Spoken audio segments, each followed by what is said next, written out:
नमस्कार, मैं पार्थ और आज हम फिर से एक बार एक नए टॉपिक को लेकर जुड़ रहे हैं और आज का टॉपिक है अवध। और अवध में जो साम्राज्य चल रहा था, ये साम्राज्य है शुजा-उद-दौला का। जी हाँ, ये शुजा-उद-दौला जो हैं, ये अवध के तीसरे नवाब हैं। शुजा-उद-दौला जो कि 1754 से लेकर के 1775 तक अवध के नवाब बने रहते हैं। शुजा-उद-दौला सफदर जंग के बाद गद्दी पर बैठते हैं और शुजा-उद-दौला ही वो व्यक्ति हैं जिन्होंने सफदर जंग का मकबरा दिल्ली में बनवाया था। जैसा कि आप जानते हैं कि शहादत अली खान जो थे, उन्होंने ही अवध की एक तरह से स्थापना की, या यूं कहा जाए तो अवध को अलग साम्राज्य के तौर पर एक मान्यता दिलाई। शहादत अली खान का शासनकाल 1722 से लेकर के 1739 तक रहा। शहादत अली खान 1739 ये वही समय है जब भारत पर नादिर शाह का आक्रमण हुआ था। नादिर शाह के आक्रमण के समय शहादत अली खान ने ही नादिर शाह को निमंत्रण दिया था दिल्ली पर आक्रमण का, क्योंकि नादिर शाह से बादशाह की बात हो गई थी कि नादिर शाह दिल्ली पर आक्रमण नहीं करेगा, वो करनाल के युद्ध से ही वापस लौट जाएगा। लेकिन जब नादिर शाह ने शहादत अली खान से पूछा कि क्या मैं 50 लाख लेकर के यहीं से लौट जाऊं, और वो भी 50 लाख नादिर शाह को एक साथ नहीं मिलने वाले थे, वो 50 लाख भी कई टुकड़ों में मिलने वाले थे, यानी 20 लाख त्वरित, 20 लाख लाहौर पहुंचने पर और 20 लाख फिर अफगानिस्तान जाने पर। तो नादिर शाह एक तरह से उस शर्त मान लेता है, लेकिन जब शहादत अली खान नादिर शाह से कहते हैं कि नहीं, अगर आप दिल्ली जाते हैं तो आप 20 करोड़ रुपए पा सकते हैं, और वो नादिर शाह दिल्ली पर आक्रमण करता है और दिल्ली को बहुत ही बेरहमी से लूटा जाता है। दिल्ली में बहुत बेरहमी से कत्ले आम किया जाता है, यहां तक कि दिल्ली की लाशें सड़ने लगती है। तब जाके निजाम अपनी टोपी नादिर शाह के कदमों में रखते हैं और कहते हैं कि दिल्ली वासियों को इस गुनाह की सजा मत दीजिए, अगर आपको देना ही है तो मुझे ये सजा दे दीजिए। तब जाकर नादिर शाह दिल्ली में लाशों को जलवाने का आदेश देता है। दिल्ली से जो लोग भाग रहे थे उनका भी नाक और कान काट करके पुनः दिल्ली में ढकेल दिया जाता है। ये वो समय है 1739 का, जब दिल्ली विश्व की सबसे अमीर नगरी हुआ करती थी। दिल्ली में उस समय 20 लाख लोग रहा करते थे, और ये जनसंख्या जो है लंदन और पेरिस के जनसंख्या को मिलाकर भी उससे ज्यादा कहीं होती है। ये दिल्ली थी उस समय। लेकिन दिल्ली पूरी तरह से तहस नहस हो गई। पहले नादिर शाह ने लूटा और फिर नादिर शाह का धन देने के लिए दिल्ली के बादशाह ने ही लूट मचवाई। नादिर शाह ने मयूर सिंहासन के साथ साथ कोहिनूर हीरे के साथ साथ जो बाबर से लेकर के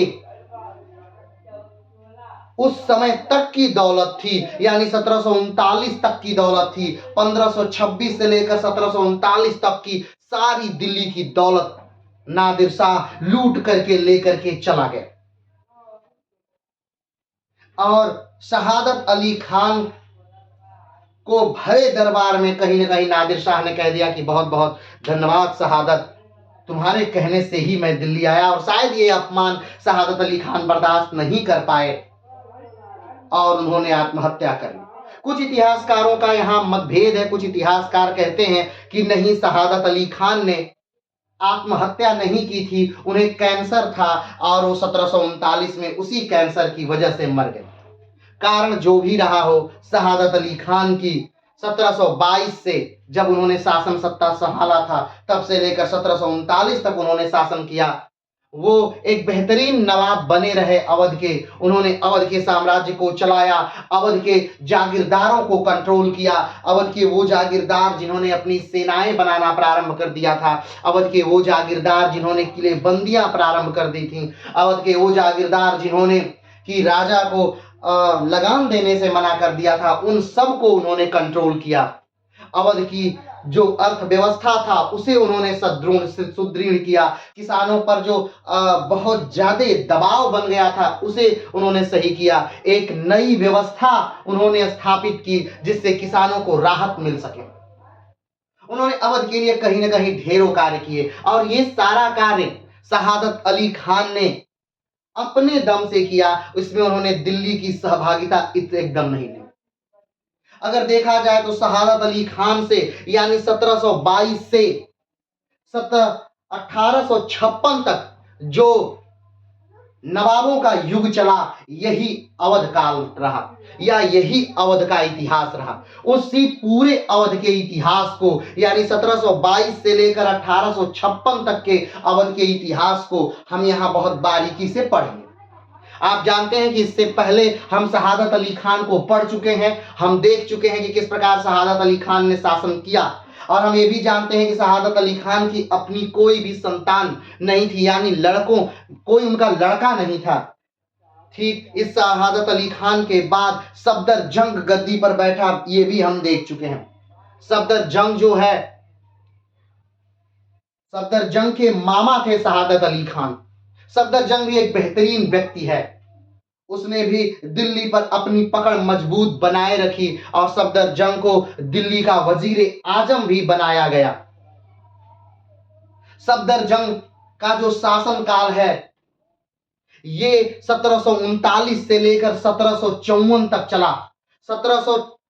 1739 और 1754 तक का ये वही शासनकाल है जब अहमद शाह अब्दाली ने भारत पर आक्रमण करना प्रारंभ कर दिया था। अब आप कहेंगे कि अभी तो नादिर शाह का आक्रमण हुआ ही था 1739 में, ये अहमद शाह अब्दाली कौन आ गया? तो अहमद शाह अब्दाली जो है ये कहीं न कहीं नादिर शाह की ही सेना में था, या हम ये कह सकते हैं तो नादिर शाह का ये अंगरक्षक था अहमद शाह अब्दाली। और अहमद शाह अब्दाली का पहला आक्रमण जो भारत में था वो 1748 में हुआ था, और 1748 में उस समय दिल्ली के जो बादशाह थे वो अहमद शाह बहादुर थे। अहमद शाह बहादुर मोहम्मद शाह की मृत्यु पर दिल्ली के बादशाह बने थे। मोहम्मद शाह को आप बहुत बेहतरीन ढंग से जानते होंगे। ये मोहम्मद शाह वही है जिनका शासनकाल 1719 से लेकर 1748 तक चला। ये मोहम्मद शाह वही है जिन्होंने सैयद बंधुओं का शासनकाल दिल्ली पर खत्म किया। ये मोहम्मद शाह वही हैं जिन्हें की रंगीला बादशाह के नाम से जाना जाता है। और इन मोहम्मद शाह का शासनकाल काफी समय तक चला, यानी 1748 से लेकर के 1754 तक मोहम्मद शाह का शासनकाल दिल्ली पर चला। 1754 में मोहम्मद शाह की मृत्यु के बाद मोहम्मद शाह के बाद आलमगीर द्वितीय गद्दी पर बैठता है। लेकिन मोहम्मद शाह की मृत्यु के बाद मोहम्मद शाह के पुत्र जो है अहमद शाह बहादुर गद्दी पर बैठते हैं। और अहमद शाह बहादुर के समय में ही 1748 में पहली बार अहमद शाह बहादुर के समय में ही अहमद शाह अब्दाली भारत पर आक्रमण करता है, पहली बार 1748 में। और 1748 में जब वो आक्रमण करता है तब अहमद शाह बहादुर जो हैं वो अपनी सहायता के लिए अवध के नवाब से सेना मांगते हैं, अवध के नवाब से गुहार लगाते हैं। क्योंकि अवध एक स्वतंत्र राज्य बन चुका है, लेकिन फिर भी अवध ने या बंगाल ने या निजाम ने कभी ये नहीं कहा कि हम स्वतंत्र राज्य हैं और हम मुगलिया सल्तनत की सहायता नहीं करेंगे। जब भी मुगलिया सल्तनत को आवश्यकता हुई तो बंगाल, निजाम और अवध ने हमेशा उनकी सहायता की।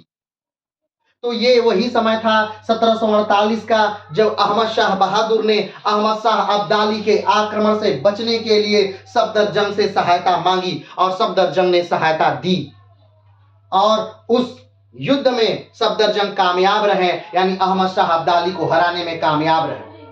आप जानते हैं कि 1748 से के बाद से अहमद शाह अब्दाली ने लगभग भारत पर 8 बार आक्रमण किया। जो पानीपत का तृतीय युद्ध हुआ था 1761 में, वो पांचवा युद्ध था, यानी वो पांचवा आक्रमण था अहमद शाह अब्दाली का 1761 का। और वो 1761 का युद्ध भी शुजा-उद-दौला के शासनकाल के दौरान ही होगा। अब सफदरजंग ने जब सहायता दी अहमद शाह बहादुर को, तो अहमद शाह बहादुर उस युद्ध में जीत गए और उसके इनाम स्वरूप अहमद शाह बहादुर ने सफदरजंग को दिल्ली का वजीर आजम बना दिया। सफदरजंग ने अवध को और ज्यादा मजबूत किया। अवध की सेनाओं में लगभग 20,000 हिंदुस्तानी सैनिकों को भर्ती किया, हिंदुस्तानी मुसलमानों को भर्ती किया और एक बेहतरीन सेना का निर्माण भी किया। लेकिन सफदरजंग से एक गलती हो गई। सफदरजंग ने एक ऐसे व्यक्ति को राज्य में आमंत्रित किया या एक बेहतरीन पद दे दिया जो कि उस योग्य नहीं था,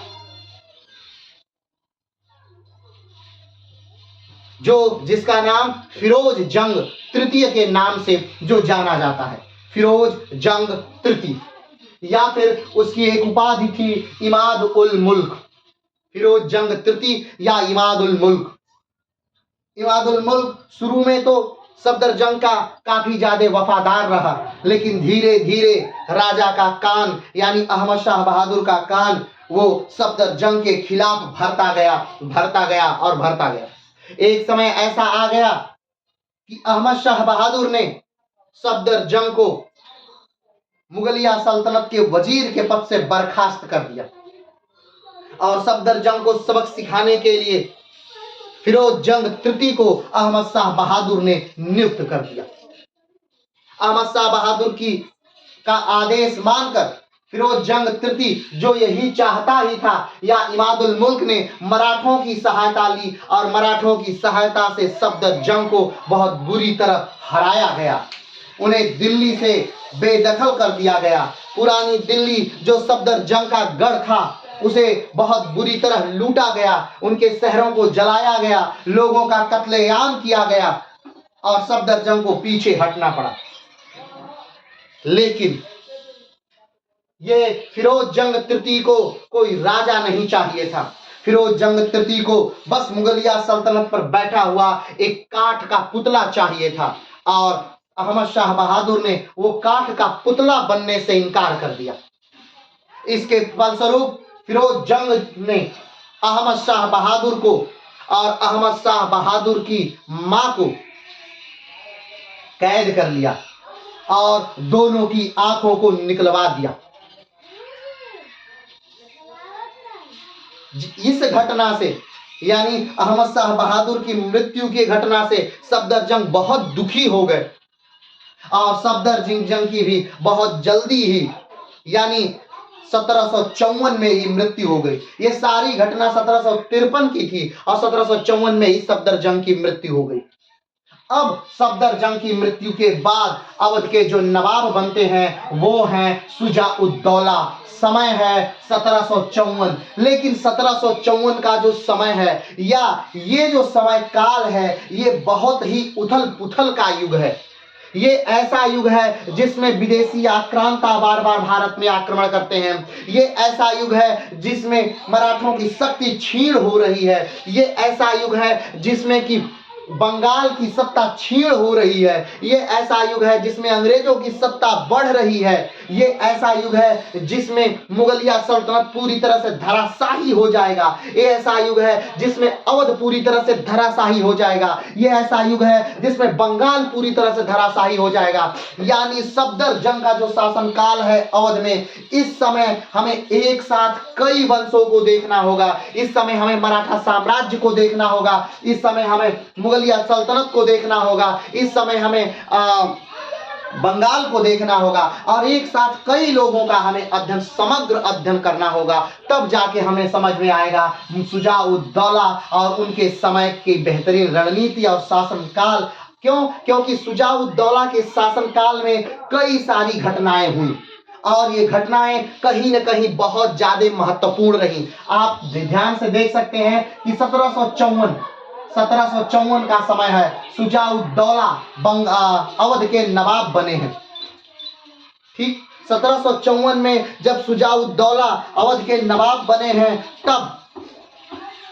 इसी के कुछ समय बाद सिराजुद्दौला जो बंगाल के नवाब बनेंगे वो 1756 में बनेंगे। और 1757 में प्लासी का युद्ध होगा। यानी प्लासी का युद्ध के अगर देखा जाए तो एक तरह से साक्षात गवाह है शुजाउद्दौला। यानी एक बड़ी घटना प्लासी का युद्ध शुजाउद्दौला के शासनकाल में ही होती है। भले ही वो राज्य जो है अलग है, लेकिन कहीं न कहीं बंगाल जो है मुगलिया सल्तनत का ही हिस्सा है और अवध जो है मुगलिया सल्तनत का ही हिस्सा है। तो प्लासी का जो युद्ध होता है 1757 में, वो शुजाउद्दौला कहीं न कहीं प्रत्यक्षदर्शी है उसके। प्लासी के युद्ध के बाद जब सिराजुद्दौला का शासनकाल, सिराजुद्दौला और शुजाउद्दौला में कंफ्यूज मत होइएगा। शुजाउद्दौला जो है ये अवध के तीसरे नवाब हैं। अवध के पहले नवाब शहादत अली खान 1722 से 1739, अवध के दूसरे नवाब सफदर जंग 1739 से 1754, अवध के तीसरे नवाब शुजाउद्दौला 1754 से 1775। और जो सिराजुद्दौला है वो बंगाल के पांचवें नवाब हैं। बंगाल के पहले नवाब मुर्शीद कुली खान 1717 से 1727, बंगाल के दूसरे नवाब शुजाउद्दीन 1727 से 1739, बंगाल के तीसरे नवाब सरफराज खान 1739 से 1740, बंगाल के चौथे नवाब अलीवर्दी खान 1740 से 1756। अलीवर्दी खान के समय जब मराठों का बहुत ज्यादा आक्रमण हो रहा था तो उस समय कहा जाता है कि शुजाउद्दौला ने अलीवर्दी खान की मदद भी की थी। तो अलीवर्दी खान के बाद, चूंकि आप जानते हैं कि अलीवर्दी खान की अपनी कोई संतान नहीं थी, उनकी कई बेटियां थी, तो उन्हीं में से एक बेटी का पुत्र था सिराजुद्दौला। और सिराजुद्दौला का शासनकाल रहा 1756 से 1757, क्योंकि सिराजुद्दौला का जो प्रधानमंत्री था जिसका नाम मीर जाफर था, उसने सिराजुद्दौला को धोखा दिया था 1757 के प्लासी के युद्ध में। और उसके बाद सिराजुद्दौला को मार दिया गया मीर जाफर के ही पुत्र मीरन द्वारा। उसके बाद बंगाल का नवाब बना मीर जाफर, जो 1757 से 1760 तक जिसने बंगाल पर शासन किया। 1760 में मीर कासिम बंगाल का नवाब बना, जो 1760 से 1763 तक शासन किया। और वही मीर कासिम जब पटना हत्याकांड करता है तो पटना हत्याकांड करके वो भाग करके शुजाउद्दौला के पास ही आता है, वो मीर कासिम। और उस मीर कासिम, शुजाउद्दौला और शाह आलम द्वितीय ने मिलकर ही बक्सर का युद्ध लड़ा, जो 1764 में लड़ा गया। और उस बक्सर के युद्ध के भी प्रत्यक्षदर्शी कहीं न कहीं शुजाउद्दौला थे। यानी अंग्रेजों की जो सबसे बड़े पड़ाव थे, अंग्रेजों की भारत में जो सबसे बड़ी उपलब्धियां थी, उन सब के समय कहीं न कहीं शुजाउद्दौला थे। अंग्रेजों की पहली उपलब्धि कौन सी? आप लोगों की पहली उपलब्धि बक्सर का युद्ध, प्लासी का युद्ध। अंग्रेजों की दूसरी उपलब्धि बक्सर का युद्ध। अंग्रेजों की तीसरी उपलब्धि पानीपत का तीसरा युद्ध। यह भी अंग्रेजों की ही उपलब्धि थी, पानीपत का तीसरा युद्ध। लेकिन पानीपत के तीसरा युद्ध में मराठों का हारना, मराठों का कमजोर होना कहीं ना कहीं अंग्रेजों की उपलब्धि थी, क्योंकि पानीपत के का तीसरा युद्ध जब हो जाता है, मराठे कमजोर हो जाते हैं 1761 में। उसके बाद 1764 में बक्सर का युद्ध हो जाता है। और बक्सर का युद्ध में इसीलिए अंग्रेज जीत पाते हैं क्योंकि उसमें मराठे कमजोर हैं और मराठों ने उस युद्ध में कोई प्रतिभाग नहीं किया। तो आप देखिए, ये सारी घटनाएं, सारी बड़ी बड़ी घटनाएं शुजाउद्दौला के शासनकाल में ही हो रही हैं। यानी कि अब्दाली का आक्रमण 1757 में भी अब्दाली ने आक्रमण किया था। 1748 में तो आक्रमण किया ही था, यानी जब सफदर जंग थे तब अहमद शाह अब्दाली ने आक्रमण किया था। लेकिन 1757 में भी अहमद शाह अब्दाली ने आक्रमण किया था। 1761 पानीपत का युद्ध, 1757 प्लासी का युद्ध, 1764 बक्सर का युद्ध, 1765 इलाहाबाद की संधि, 1774 कलकत्ता में सुप्रीम कोर्ट की स्थापना। ये सारी चीजें इन महाशय शुजाउद्दौला ने देखी हैं। बंगाल, बिहार और उड़ीसा की अंग्रेजों को दी जाने वाली नवाबी, ये सारी घटनाएं शुजाउद्दौला के शासनकाल में ही हुई। यानी पूरे भारतीय इतिहास में जो उठापटक हुई, जो उथल पुथल हुई, वो शुजाउद्दौला के शासनकाल के दौरान ही सब हुई। तो आइए उस शुजा-उद-दौला के इस उथल-पुथल के दौर को हम देखेंगे। शुजा-उद-दौला का जो शासनकाल है, यानी शुजा-उद-दौला का जो वीडियो है, ये कई भागों में हो सकता है तो आए, क्योंकि ये शुजा-उद-दौला कोई छोटी हस्ती नहीं रहे। इनके समय में बहुत बड़े-बड़े बदलाव हुए। प्लासी का युद्ध हुआ, शुजा-उद-दौला, बक्सर का युद्ध हुआ, शुजा-उद-दौला, कहीं न कहीं भले प्रत्यक्ष तरीके से नहीं तो अप्रत्यक्ष तरीके से शुजा-उद-दौला कहीं न कहीं जुड़े रहे। प्लासी के युद्ध में, बक्सर के युद्ध में, पानीपत के तृतीय युद्ध में, इलाहाबाद की संधि में, इन सारी चीजों में, ये सारी बड़ी घटनाओं में शुजा-उद-दौला जुड़े रहे। और कहीं न कहीं इन्होंने गलतियां भी की। पानीपत का जब तृतीय युद्ध हो रहा था, उस समय शुजा-उद-दौला ने साथ दिया था अहमद शाह अब्दाली का, और एक कहीं न कहीं शुजा-उद-दौला के लिए बाद में घातक सिद्ध हुआ जब 1764 में ये अंग्रेजों से बक्सर में हार गए।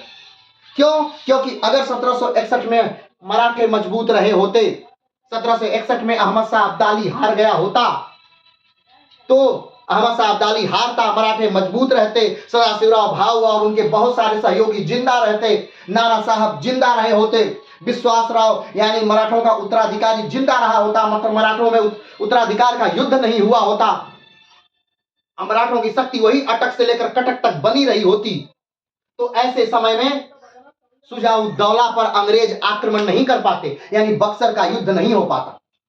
संभव ही नहीं था कि अंग्रेज बंगाल से निकल करके दिल्ली पे आक्रमण कर दे, या फिर बंगाल, दिल्ली और अवध की संयुक्त सेनाओं से अंग्रेज आक्रमण करके लड़ सकें और जीत सकें, ऐसा संभव नहीं था।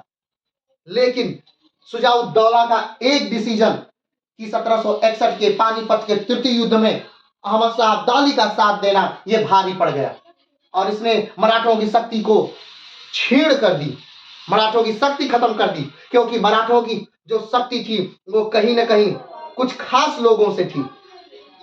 उस समय के जो उत्तराधिकारी जो राज कर रहे थे, राजा नाना साहब से थी। नाना साहब 1761 में मर गए। सदाशिवराव भाऊ से थी, सदाशिवराव भाऊ 1761 के युद्ध में मर गए। विश्वासराव जो उत्तराधिकारी थे, एक उत्तराधिकार के युद्ध ने पूरे मराठा साम्राज्य को कई शताब्दियों तक झकझोरता रहा।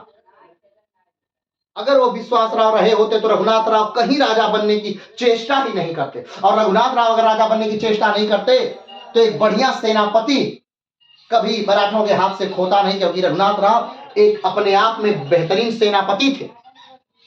वही वो व्यक्ति थे जिन्होंने अहमद शाह अब्दाली का सफाया कर दिया था लाहौर और मुल्तान से, अटक से लेकर कटक तक वही व्यक्ति थे जिन्होंने मराठाओं का साम्राज्य को स्थापित किया था। उत्तर भारत के सबसे बड़े मराठा विजेताओं में से वही रघुनाथ राव थे, जिन्हें उत्तर भारत में लड़ने का बेहतरीन अनुभव था।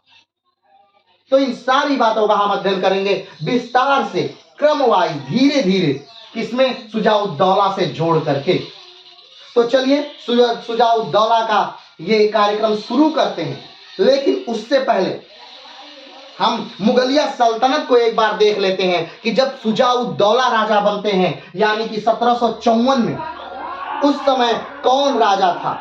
तो 1754 में ही आप जानते हैं कि अहमद शाह बहादुर को अंधा कर दिया गया। अहमद शाह बहादुर को अंधा कर दिया गया, और किसने अंधा किया? 1754 में ही सफदरजंग की मौत होती है। ठीक, सफदरजंग की मौत से पहले ही अहमद शाह बहादुर को अंधा कर दिया गया। अहमद शाह बहादुर को अंधा कर दिया गया, उनकी मां को, कुदसिया बेगम को अंधा कर दिया गया, दोनों को जेल में बंद कर दिया गया, दोनों जूसी जेल में मर गए।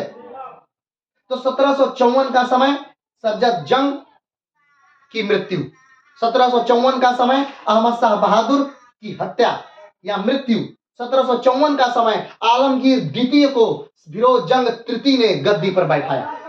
1754 में आलमगीर द्वितीय को फिरोजजंग तृतीय ने क्या बैठाया? गद्दी पर बैठाया। लेकिन आलमगीर द्वितीय को भी ऐसा लगा कि ये जो व्यक्ति है, यानी ये जो फिरोजजंग तृतीय है, ये अच्छा व्यक्ति नहीं है। तो आलमगीर द्वितीय ने क्या किया? आलमगीर द्वितीय ने मराठाओं से मदद मांगी। किससे मदद मांगी? मराठाओं से मदद मांगी। और मराठाओं से जब उसने मदद मांगी तो मराठाओं ने मदद देने के लिए मंजूरी दे दी। लेकिन फिरोजजंग तृतीय को यह बात पता चल गई, और फिरोजजंग तृतीय ने आलमगीर द्वितीय को भी क्या कर दिया, मरवा दिया। जब आलमगीर द्वितीय मरता है, उसके बाद की सारी घटनाओं को आइए हम इस वीडियो में देखते हैं कैसे कैसे क्या हुआ। लेकिन उससे पहले एक बार मुगलिया सल्तनत को हम देख लेते हैं कि क्या क्या हुआ था। तो आप जानते हैं कि 1526 में जो बाबर था उसने भारत पर आक्रमण किया था। जब बाबर ने भारत पर आक्रमण किया 1526 में, उस समय भारत में जो सल्तनत काल का दौर था वो चल रहा था और सल्तनत काल का आखिरी राजा भारत में शासन कर रहा था और उसका नाम था इब्राहिम लोदी। इब्राहिम लोदी लोदी वंश से था और ये लोदी वंश जो था वो अफगान थे। तो इब्राहिम लोदी और बाबर में 1526 में पानीपत के प्रथम युद्ध होता है और इसमें इब्राहिम लोदी मारा जाता है। इब्राहिम लोदी पहला ऐसा राजा है सल्तनत काल का जो मैदान जंग में मारा जाता है, क्योंकि उसने भागने से इनकार कर दिया था। तो 1526 से सल्तनत काल समाप्त होता है, यानी एक युद्ध से सल्तनत काल की समाप्ति, एक राजा की मौत से सल्तनत काल की समाप्ति, और भारत में प्रारंभ हो जाता है मुगलिया सल्तनत का दौर। तो 1526 में मुगलिया सल्तनत की स्थापना हो जाती है भारत में और मुगलिया सल्तनत का पहला राजा बाबर भारत में स्थापित हो जाता है, बाबर बन जाता है। लेकिन बाबर ने लगातार कई लड़ाइयां लड़ी, जैसे पानीपत का युद्ध, खानवा का युद्ध, चंदेरी का युद्ध और घाघरा का युद्ध। लगातार लड़ाइयां लगी 1526, 1527, 1528 और 1529 में। पानीपत, खानवा, चंदेरी और घाघरा। उसके बाद 1530 में बाबर की मृत्यु हो जाती है। 1530 में बाबर की मृत्यु के बाद उसका बेटा जो होता है हुमायूं गद्दी पर बैठता है और हुमायूं 1530 से लेकर 1540 तक राज्य करता है। 1540 में कन्नौज का युद्ध होता है और कन्नौज के युद्ध में हुमायूं हार जाता है। किससे? तो शेर शाह से। और हुमायूं भारत छोड़कर हुमायूं को भागना पड़ता है। हुमायूं भाग करके दूसरे के देशों में मदद मांगता हुआ भटकता रहता है। 1555 में जब शेर शाह सूरी की मृत्यु हो जाती है, उसके पुत्र इस्लाम शाह की मृत्यु हो जाती है, तो फिर से हुमायूं भारत पर आक्रमण करता है। 1555 में भारत में एक युद्ध होता है हुमायूं और शेर शाह सूरी के वंशजों में, जिसे सरहिंद का युद्ध कहते हैं। सरहिंद के युद्ध से हुमायूं भारत में फिर से अपने आप को स्थापित करता है और 1555 से लेकर 1556 में तक वो राज करता है, मात्र एक ही साल। और क्यों? क्योंकि उसी के लाइब्रेरी से गिर करके हुमायूं को क्या हो जाती है? मृत्यु हो जाती है। हुमायूं की मृत्यु के बाद जो उसका पुत्र है 1556 में यानी अकबर, वो गद्दी पर बैठता है। उस समय अकबर की आयु मात्र 13 से 14 वर्ष की होती है और उसका संरक्षक होता है बैरम खान। और उसका जो राज्याभिषेक होता है, यानी हुमायूं की मृत्यु के समय जो अकबर होता है वो कालानौर में होता है। कालानौर में ही उसका राज्याभिषेक हो जाता है। लेकिन उस समय एक और बुरी खबर यह हो जाती है कि 1556 में ही आक्रमण कर देता है हेमचंद्र विक्रमादित्य यानी हेमू, उस समय का सबसे बड़ा सेनापति जिसने 22 लड़ाइयां लगातार जीती हैं और उसने आगरा को जीत लिया और दिल्ली को जीत लिया। और इसके बाद युद्ध होता है पानीपत का द्वितीय युद्ध। पानीपत का प्रथम युद्ध बाबर का दादा लड़ता है और पानीपत का द्वितीय युद्ध स्वयं अकबर लड़ता है 1556 में। 1556 में पानीपत के द्वितीय युद्ध में हेमू और अकबर एक साथ लड़ते हैं और इसमें किसी तरह संयोगवश अकबर क्या होता है? जीत जाता है और हेमू की क्या हो जाती है? हार हो जाती है। हेमू के हार के साथ ही अब कोई प्रतिद्वंदी नहीं है अकबर का और अकबर धीरे धीरे अपने साम्राज्य का विस्तार करना प्रारंभ कर देता है। और 1556 से लेकर के 1605 तक अकबर भारत में अपने राज्य का विस्तार करता है और एक बहुत ही बेहतरीन राजा और बहुत ही बेहतरीन रणनीतिकार के तौर पर अकबर भारत में राज करता है। भारत के महान सम्राटों में अकबर की गिनती होती है। अकबर की मृत्यु के बाद उसका पुत्र जिसका नाम सलीम होता है, वो जहांगीर के नाम से 1605 में गद्दी पर बैठता है। 1605 से लेकर 1627 तक वो भारत में राज करता है। 1627 में जहांगीर की मृत्यु के बाद थोड़े समय के लिए मुगलिया सल्तनत में गृह युद्ध होता है, लेकिन उस गृह युद्ध को जीत जाता है शाहजहां और शाहजहां गद्दी पर बैठ जाता है 1628 में। 1628 में शाहजहां गद्दी पर बैठता है। 1628 से लेकर 1658 तक शाहजहां गद्दी पर मुगलिया सल्तनत का राजा रहता है। 1658 में शाहजहां के ही पुत्र औरंगजेब ने अपने भाइयों की हत्या करके शाहजहां को कैद में डाल दिया और 1658 से लेकर 1707 तक मुगलिया सल्तनत का राजा बना रहा कौन? तो औरंगजेब। अब 1707 में जब औरंगजेब की मृत्यु होती है, उस समय तक मुगलिया सल्तनत को औरंगजेब ने पूरी तरह से रौब डाला था, सबको नाखुश कर दिया था, हर व्यक्ति को शिकायत का मौका दे दिया था। हर जात के लोगों को, हर पात के लोगों को, हर धर्म के लोगों को, हर संप्रदाय के लोगों को, हर प्रांत के लोगों को कहीं ना कहीं उसने नाखुश किया था। और ज्यों ही मृत्यु होती है औरंगजेब की, उसके पुत्रों के गृह युद्ध ने कहीं ना कहीं एक मौका दे दिया लोगों को कि लोग अव्यवस्थित हो जाए और लोग विद्रोही हो। औरंगजेब की मृत्यु के बाद उसका पुत्र बहादुर शाह गद्दी पर बैठता है, जो 1707 से लेकर 1712 तक शासन करता है। बहादुर शाह की नीतियां बेहतर थी। उसने अपने विद्रोही में लड़े हुए लोगों को भी माफ किया और उच्च पद दिए। लेकिन बहादुर शाह की जो सबसे जिसकी वजह से मुगलिया सल्तनत सेट नहीं हो पाया, वो ये था कि बहादुर शाह को जो समय था वो बहुत कम मिला था। क्यों? क्योंकि जब औरंगजेब की मृत्यु होती है उस समय बहादुर शाह की उम्र जो होती है 63 साल होती है, और 63 साल की उम्र में वो राजा बनता है। 63 साल की उम्र के बाद वो 1712 तक ही शासन कर पाता है, और 1712 में बहादुर शाह प्रथम की मृत्यु हो जाती है। बहादुर शाह प्रथम की मृत्यु के बाद पुनः मुगलिया सल्तनत में गृह युद्ध प्रारंभ होता है, और उसके अपने ही बेटे एकदम लड़ रहे होते हैं, एक दूसरे को काट रहे होते हैं, मार रहे होते हैं। मुगलिया सल्तनत की सारी संपत्ति छिन्न भिन्न हो रही होती है। अपने ही लोग अपने ही लोगों को मार रहे हैं, अपनी ही सेना अपनी सेना को मार रही है, अपने ही सेनापतियों को मार रहे हैं, और अपने ही भाई अपने भाइयों की हत्या कर रहे हैं। मुगलिया सल्तनत कमजोर हो रहा है, और कहीं ना कहीं इसका फायदा बाहरियों को मिलता है।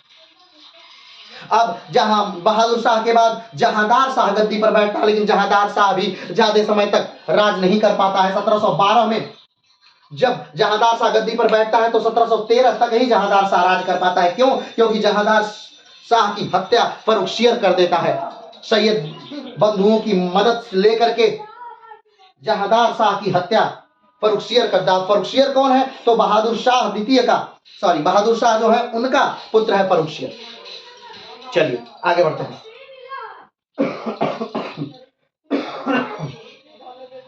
फर्रुखसियर का शासनकाल आता है। फर्रुखसियर 1713 से लेकर के 1719 तक शासन करता है।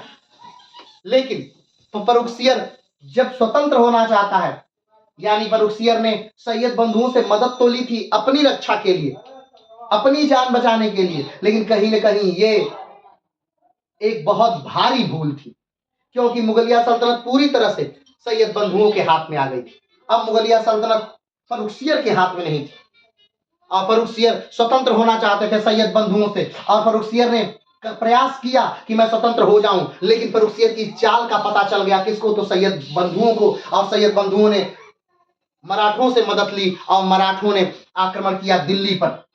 15,000 की सेना भेजी, और सैयद बंधुओं ने फर्रुखसियर को बहुत बुरी तरह मार दिया। अब ये वो दौर चल रहा है। अब देखिए, जहांदार शाह को फर्रुखसियर ने मारा, फर्रुखसियर को सैयद बंधुओं ने मार दिया। अब फर्रुखसियर का शासनकाल 19 में खत्म होता है, और 19 में ही जो सैयद बंधु नए राजा को बैठा देते हैं, जिसका नाम है रफी-उद-दरजत। कब? तो 1719 में रफी-उद-दरजत बन जाते हैं। ये रफी-उद-दरजत का नाम दो बातों के लिए बहुत महत्वपूर्ण है। पहला बात कि रफी-उद-दरजत ही वो व्यक्ति हैं जो कि मराठाओं के दिल्ली आगमन के जो दस्तावेज है उस पर सिग्नेचर करेंगे। और रफी-उद-दरजत वो व्यक्ति हैं जो मुगलिया सल्तनत में सबसे कम समय तक राज्य करने का रिकॉर्ड रफी-उद-दरजत को है। मात्र कुछ महीने इन्होंने राज्य किया, और उसके बाद सैयद बंधुओं ने बड़े आराम से रफी-उद-दरजत को भी रास्ते से हटा दिया। कुछ इतिहासकार मानते हैं कि नहीं, रफी-उद-दरजत को बीमारी थी और मर गए। अब जो भी रहा हो, लेकिन ज्यादातर लोगों का मानना है कि रफी-उद-दरजत की हत्या कर दी सैयद बंधुओं ने। रफी-उद-दरजत की मृत्यु के बाद रफी-उद-दौलत को गद्दी पर बैठाया 1719 में ही सैयद बंधुओं ने, लेकिन रफी-उद-दौलत को भी 1719 में ही मार दिया गया। अब यहां पर भी विवाद है कि कुछ इतिहासकार कहते हैं कि नहीं, रफी-उद-दौलत को भी मारा नहीं गया, बल्कि कुछ बीमारियों से उनकी मौत हो गई। अब जो भी रहा हो, फर्रुखसियर को मार दिया गया।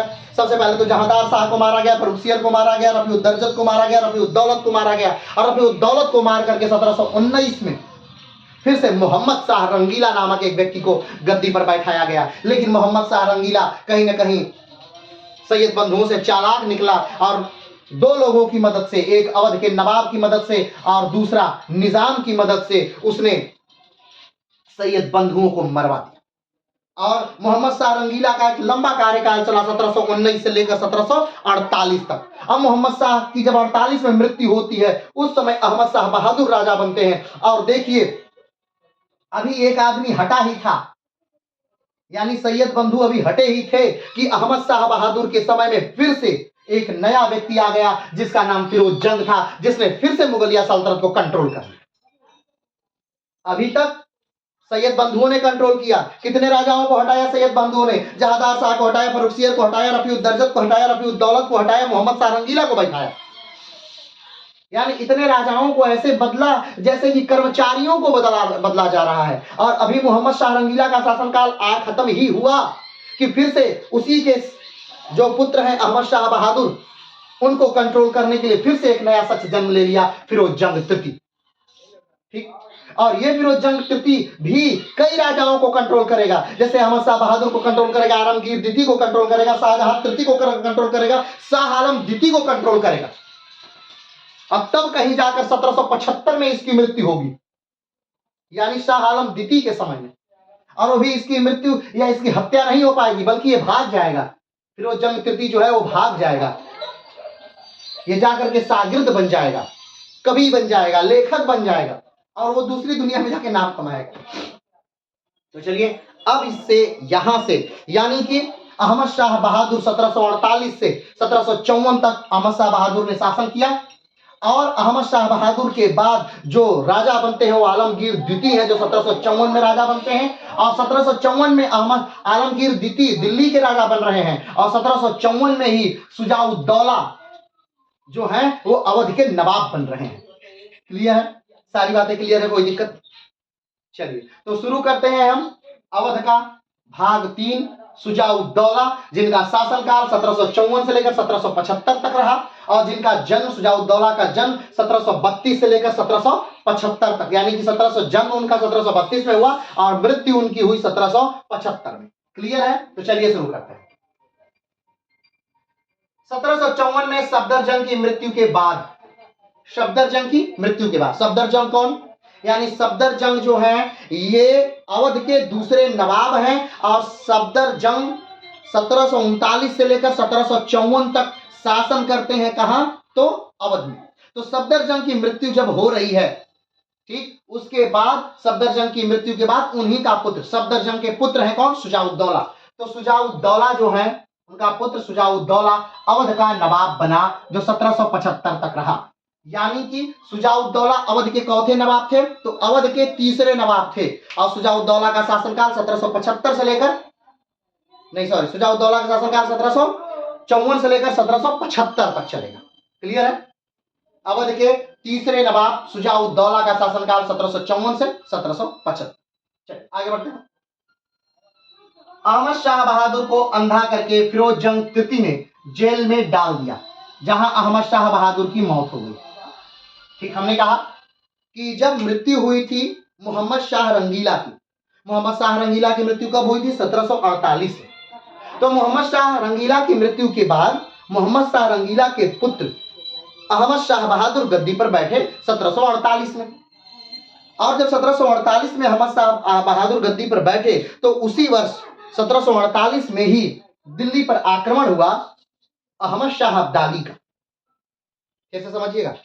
मोहम्मद शाह रंगीला की मृत्यु के बाद, कब? 1748 में।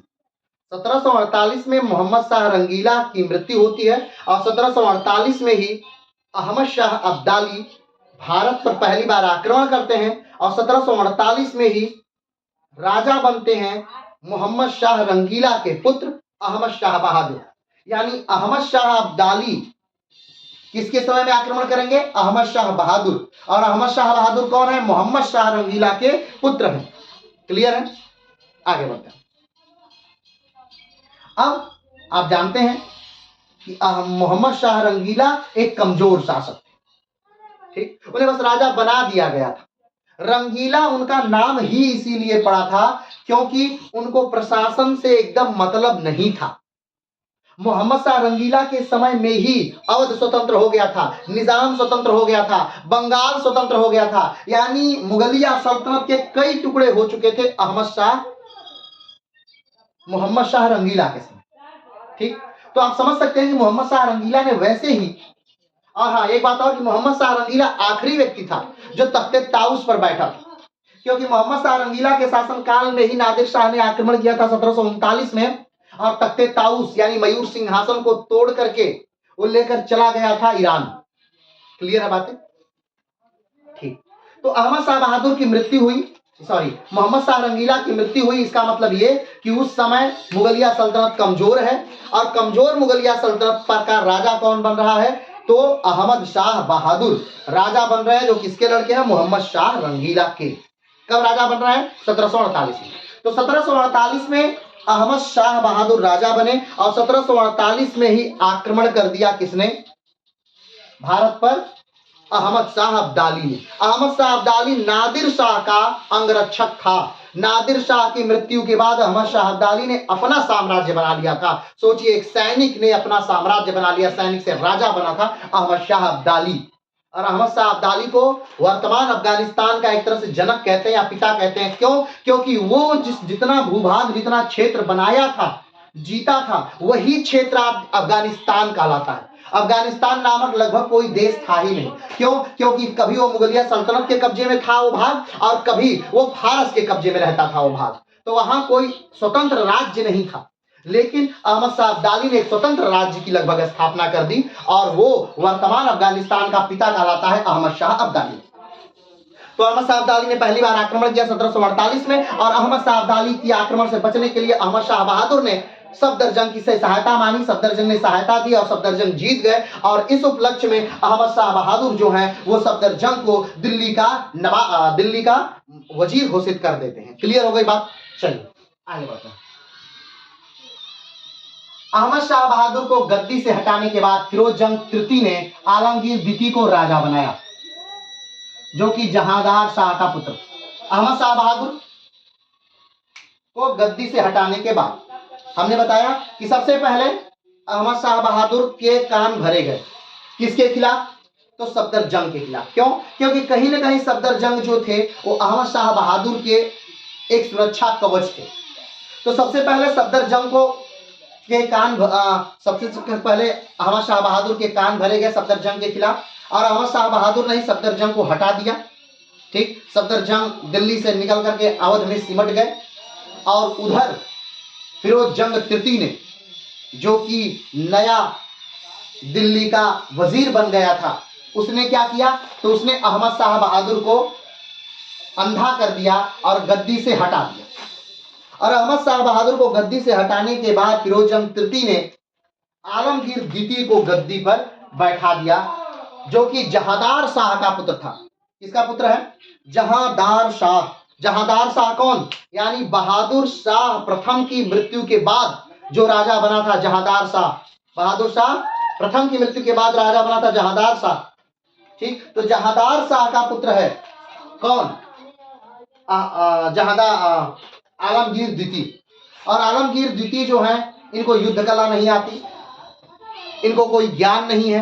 क्यों? क्योंकि जहांदार शाह की जब हत्या हुई थी, जहांदार शाह की हत्या कर दी थी फर्रुखशियर ने, और जहांदार शाह की जब हत्या हुई थी उसके बाद इनको यानी आलमगीर द्वितीय को जेल में बंद कर दिया गया। ठीक, और तब से ये जेल में ही थे। तो फिरोज जंग तृतीय ने आलमगीर द्वितीय को गद्दी से बाहर जेल से बाहर निकाला और फिर से राजा बनाया। क्या बनाया? राजा बनाया। ध्यान दीजिएगा, फिरोज जंग तृतीय ने अहमद शाह बहादुर को गद्दी से हटाया, जेल से एक राजकुमार को निकाला जिसका नाम आलमगीर द्वितीय था, और 1754 में आलमगीर द्वितीय को राजा बना दिया गया। क्लियर है? चलिए आगे बढ़ते हैं। आलमगीर द्वितीय को फिरोज जंग तृतीय ने एक संत से मरवा दिया। आलमगीर द्वितीय, अब बात ये आती है कि बहादुर शाह जो अहमद शाह बहादुर हैं, यानी कि मोहम्मद शाह के लड़के अहमद शाह बहादुर हैं, उनको मार दिया। सबसे पहले अहमद शाह बहादुर को मार दिया किसने? फिरोज जंग तृतीय ने। अहमद शाह बहादुर को मारने के बाद फिरोज जंग तृतीय ने क्या किया? आलमगीर को, यानी जेल से एक राजकुमार को निकाला जो बहुत दिन से जेल में बंद थे, लगभग 1713 से जेल में बंद थे आलमगीर द्वितीय। तो आलमगीर द्वितीय को जेल से निकाला और राजा बना दिया। फिरोज जंग तृतीय ने राजा बना दिया आलमगीर द्वितीय को। क्यों राजा बनाया? कारण सिर्फ इतना था कि उसको गद्दी पर एक कठपुतली राजा चाहिए था, और उसको कठपुतली राजा मिल गया। क्लियर बात हो गई? तो कठपुतली राजा मिल गया किसको? फिरोज जंग तृतीय को। लेकिन आलमगीर द्वितीय जब राजा बने तो उनको भारी लगने लगा कि भाई साहब मैं तो कुछ कर ही नहीं रहा हूं, हर कार्य तो फिरोज जंग तृतीय कर रहा है, तो क्यों ना फिरोज जंग तृतीय को हटा दिया जाए। ये राजा को इतना कंट्रोल क्यों कर रहा है फिरोज जंग तृतीय? आलमगीर द्वितीय ने फिरोज जंग तृतीय को हटाने का सोचा। कैसे? तो भाई ताकत तो है नहीं आलमगीर द्वितीय के पास किसको हटाने की, फिरोज जंग तृतीय को, क्योंकि फिरोज जंग तृतीय दिल्ली का सेनापति है, यानी मुगलिया सल्तनत का वजीर है। तो वजीर को राजा कैसे हटा पाएगा, क्योंकि सेना की सारी शक्ति वजीर में होती है, राजा में नहीं। तो जो आलमगीर द्वितीय है ये मदद मांगते हैं, किससे? मराठों से। और मराठे मदद के लिए तैयार भी हो जाते हैं, लेकिन ये बात पता चल जाती है फिरोज जंग तृतीय को, और फिरोज जंग तृतीय ने एक संत को बुलाया और उस संत से हत्या करवा दी आलमगीर द्वितीय की। क्लियर है? अब जब आलमगीर द्वितीय की हत्या हुई तो स्वाभाविक बात है भाई, राजा की हत्या अगर होगी तो उनके पुत्रों को भी मार दिया जाएगा। हमेशा से होता आया है मुगलिया सल्तनत में, राजा की हत्या होती थी, पुत्रों को मार दिया जाता था, या पुत्रों को जेल में बंद कर दिया जाता था, या अंधा कर दिया जाता था। ये तो नया चलन था अंधा करने वाला। अहमद शाह बहादुर से ये नया चलन शुरू हुआ था, राजा को अंधा कर दो। उससे पहले मुगलिया सल्तनत के राजाओं को अंधा नहीं किया जाता था। ये इसने फिरोज जंग तृतीय ने एक नया चलन शुरू किया अहमद शाह बहादुर से कि राजा को अंधा कर दो। हाँ, उससे पहले भी राजकुमारों को अंधा करने का मिला है ब्यौरा मुगलिया सल्तनत में। किस राजकुमार को मुगलिया सल्तनत में अंधा किया गया था, कमेंट बॉक्स में बताइएगा। क्लियर है? तो इमादुल मुल्क ने क्या किया भाई साहब, इमादुल मुल्क या फिरोज जंग तृतीय ने क्या किया, तो उन्होंने आलमगीर द्वितीय को एक संत से मरवा दिया, और आलमगीर द्वितीय का ही पुत्र था शाह आलम द्वितीय। तो जब आलमगीर द्वितीय की हत्या हुई तो शाह आलम द्वितीय भाग गया। क्या किया? शाह आलम द्वितीय भाग गया। अब शाह आलम द्वितीय भागेगा तो कहां जाएगा? तो उसने मराठों से मदद वगैरह मांगी कि भाई हमारी सहायता करिए, हमारे पिता को ये जो फिरोज जंग तृतीय है सेनापति है लेकिन मार दे रहा है। अब बताइए इतनी बुरी मौत कौन मारता है? किसी को अंधा कर दे रहा है, किसी को इससे मरवा दे रहा है, किसी को इससे मरवा दे रहा है, तो ये सही नहीं। ठीक, तो आलमगीर द्वितीय की हत्या करने के बाद चलिए आगे लाइन में आते हैं, अगली लाइन में आते हैं। फिरोज जंग तृतीय शाहजहां तृतीय को राजा बना दिया। ठीक, चलिए आगे बढ़ते हैं। तो जब सबसे पहले अहमद शाह बहादुर को अंधा किया गया, किसके द्वारा? फिरोज जंग तृतीय द्वारा। अहमद शाह बहादुर को जब अंधा किया गया फिरोज जंग तृतीय ने कर दिया, तो उसके बाद राजा बना दिया आलमगीर द्वितीय को जेल से निकालकर। ठीक, आलमगीर द्वितीय को राजा बनाया गया, लेकिन आलमगीर द्वितीय भी मराठों से मदद लेकर के फिरोज जंग तृतीय को हटाना चाह रहे थे। तो फिरोज जंग तृतीय ने आलमगीर द्वितीय को भी मरवा दिया, और आलमगीर द्वितीय को मरवाने के बाद शाहजहां तृतीय को क्या बना दिया? राजा बना दिया। ये समय कब का है? तो 1759 का दौर है। कब का दौर है? 1759 में शाहजहां तृतीय को क्या बना दिया गया? मुगलिया सल्तनत का राजा बना दिया गया। किसके द्वारा? फिरोज जंग तृतीय द्वारा। फिरोज जंग ने किसको मार दिया? तो फिरोज जंग तृतीय ने अहमद शाह बहादुर को मार दिया, फिरोज जंग तृतीय ने आलमगीर द्वितीय को मार दिया, फिरोज जंग तृतीय ने शाह आलम तृतीय को यानी शाहजहां तृतीय को राजा बना दिया 1759 में। ठीक, अगला पॉइंट चलिए ध्यान से समझिएगा। बहुत बहुत ज्यादा हमने कहा ना कि औरंगजेब की मृत्यु के बाद मुगलिया सल्तनत में बहुत ज्यादा उठापटक हुई, बहुत सारी चीजों, इसीलिए औरंगजेब के बाद चीजें अच्छे से समझ नहीं आती हैं विद्यार्थी। ठीक है, तो यहाँ ध्यान से समझिएगा। चलिए तो अब फिर से आइए, क्या हो चुका है? अहमद शाह बहादुर को मार दिया गया है, अंधा कर दिया गया था, वहीं वो मर गए। अहमद शाह बहादुर के बाद आलमगीर द्वितीय को राजा बनाया गया। आलमगीर द्वितीय जब राजा बने उनको भी एक संत से मरवा दिया गया आलमगीर द्वितीय को। आलमगीर द्वितीय की जब हत्या हो गई उसके बाद शाहजहां तृतीय को राजा बनाया गया। और शाहजहां तृतीय के साथ क्या होता है? तो शाहजहां तृतीय को राजा बनाया तो गया, लेकिन अब जो शाह आलम द्वितीय है, हमने बताया आलमगीर द्वितीय का जो पुत्र है शाह आलम द्वितीय, ये मराठों के पास जाता है और मराठों से मदद मांगता है। ठीक, और उसी समय मराठे इसकी मदद करते हैं शाह आलम द्वितीय की। तो क्या होता है? शाहजहां तृतीय को 1760 में राजा पद से सदाशिवराव भाऊ ने हटा दिया और आलमगीर द्वितीय के पुत्र शाह आलम द्वितीय को राजा बना दिया। ठीक है, समझ बात आई? नहीं आई? फिर से समझिए। समय क्या है? समय है 1748। 1748 में क्या होता है? मोहम्मद शाह रंगीला की मृत्यु हो जाती है। 1748 में मोहम्मद शाह रंगीला की मृत्यु होती है। 1748 में अहमद शाह बहादुर राजा बनता है। 1748 में का दौर चलता है, 1754 आता है। 1754 में अहमद शाह बहादुर को राजा पद से हटा दिया जाता है और उनकी जगह आलमगीर द्वितीय को राजा बना दिया जाता है। आलमगीर द्वितीय का शासनकाल 1754 से लेकर 1758 तक चलता है। 1758 में शाहजहां तृतीय को राजा बना दिया जाता है। अब शाहजहां तृतीय को मराठों ने हटा दिया। किसने हटा दिया? सदाशिवराव भाऊ ने शाहजहां तृतीय को गद्दी से हटा दिया और शाहजहां तृतीय को गद्दी से हटा करके शाह आलम द्वितीय, जो आलमगीर द्वितीय का पुत्र है, उसको गद्दी पर बैठा दिया। और ये समय था 1760 का और 1760 से लेकर 1806 तक अब शाह आलम द्वितीय राज करेंगे। क्लियर है? 1760 में शाह आलम द्वितीय को गद्दी पर बैठाया किसने? तो मराठों ने। मराठों में किसने? सदाशिवराव भाऊ ने। तो 1760 में सदाशिवराव भाऊ दिल्ली क्या करने आए थे? तो आइए अब उसको देखते हैं। तो 1760 में सदाशिवराव भाऊ दिल्ली इसलिए आए थे क्योंकि पानीपत का तृतीय युद्ध होने वाला था। और पानीपत का तृतीय युद्ध जो हुआ था 1761 में हुआ था, 14 जनवरी 1761 में। और अहमद शाह अब्दाली से लड़ने के लिए सदाशिवराव भाऊ दिल्ली पर आए थे और दिल्ली को सबसे पहले सदाशिवराव भाऊ ने जीता। अहमद शाह अब्दाली से लड़ने से पहले सदाशिवराव भाऊ ने दिल्ली को जीता और दिल्ली को जीत करके जो शाहजहां तृतीय हैं उनको गद्दी से हटा दिया और शाह आलम द्वितीय को 1760 में दिल्ली की गद्दी पर बैठा दिया। क्लियर हो गया? तो शाह आलम द्वितीय मराठों की मदद से 1760 में दिल्ली की गद्दी पर बैठ गए, मुगलिया सल्तनत के राजा बन गए शाह आलम द्वितीय। ये शाह आलम द्वितीय बहुत महत्वपूर्ण नाम है, शाह आलम द्वितीय, क्योंकि शाह आलम द्वितीय बहुत ज्यादा संबंध है शुजा-उद-दौला से। क्योंकि एक समय ये तीन चीजें कार्य कर रही हैं। कौन कौन सी? ध्यान दीजिएगा। यहां तक तो मुगलिया सल्तनत आपको समझ में आई, शाह आलम द्वितीय तक की।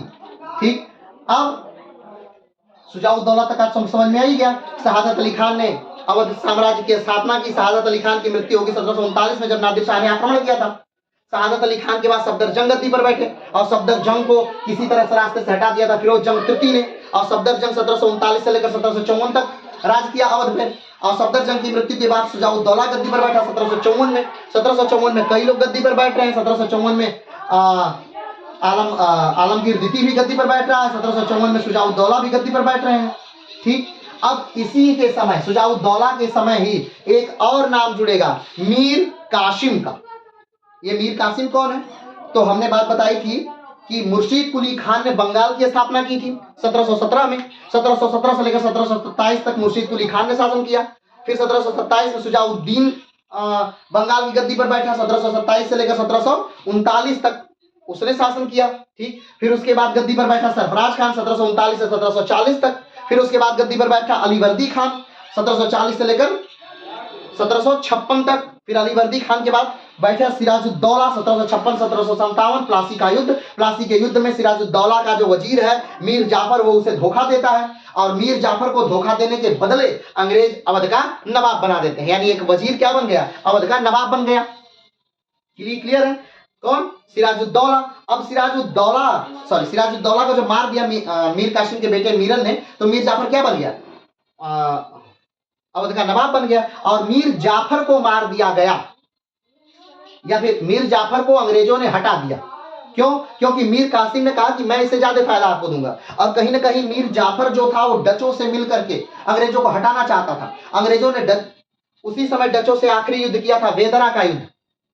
और जब अंग्रेजों को लगा कि ये भाई जो मीर जाफर है ये तो अंग्रेजों को हटाना चाहता है डचों के साथ मिलकर के, और अंग्रेजों को मान लीजिए इस बार अंग्रेज नहीं हटे, अगली बार हट सकते हैं, तो इसलिए मीर जाफर को अंग्रेजों ने क्या कर दिया? हटा दिया। और मीर जाफर को हटा करके मीर कासिम को गद्दी पर बैठा दिया। ये समय 1760 का। ठीक है, मीर कासिम गद्दी पर बैठे हैं 1760 में। और 1760 का भी दौर है किसका? तो शाह आलम द्वितीय का। शाह आलम द्वितीय भी गद्दी पर बैठे हैं 1760 में।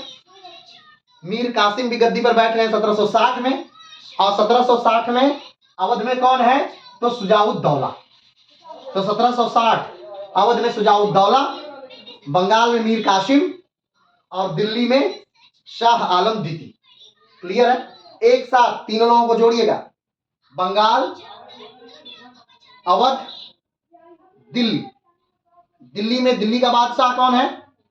तो शाह आलम द्वितीय, दिल्ली के बादशाह जो 1760 में गद्दी पर बैठे। अवध में आते हैं, अवध का उस समय नवाब कौन है? शुजाउद्दौला जो 1754 में गद्दी पर बैठ चुके हैं। और बंगाल, बंगाल में 1760 में कौन है? तो मीर कासिम, बंगाल का नवाब। मीर जाफर को हटा करके उसी का दामाद मीर कासिम बंगाल का नवाब बना दिया गया। क्लियर है? अब ये तीनों जुड़ेंगे कब? पानीपत के तृतीय युद्ध के बाद, जब होगा बक्सर का युद्ध, तो ये तीनों की संयुक्त सेनाएं मिलकर के अंग्रेजों से लड़ेंगी। चलिए अभी वो बात की बात है, अभी यहां पर आ जाते हैं। 1760 में शुजाउद्दौला ने शाह आलम द्वितीय का साथ दिया। 1760 में शुजाउद्दौला ने किसका साथ दिया? शाह आलम द्वितीय का साथ दिया। द्वितीय को उसके वजीर इमादुल मुल्क ने निर्वासित कर दिया था, आश्रय दिया। 1760 में भी क्या हुआ? कहीं ना कहीं ये फिरोज जंग जो तृतीय है, ये बहुत परेशान कर रहा था। फिरोज जंग तृतीय को तो वैसे हटा दिया गया था, भगा दिया गया, लेकिन फिर से फिरोज जंग तृतीय कहीं ना कहीं परेशान कर रहा था। तो जो अवध के नवाब हैं उन्होंने कहा कि देखिए शाह आलम द्वितीय जी, आप अवध में ही आकर के रहिए।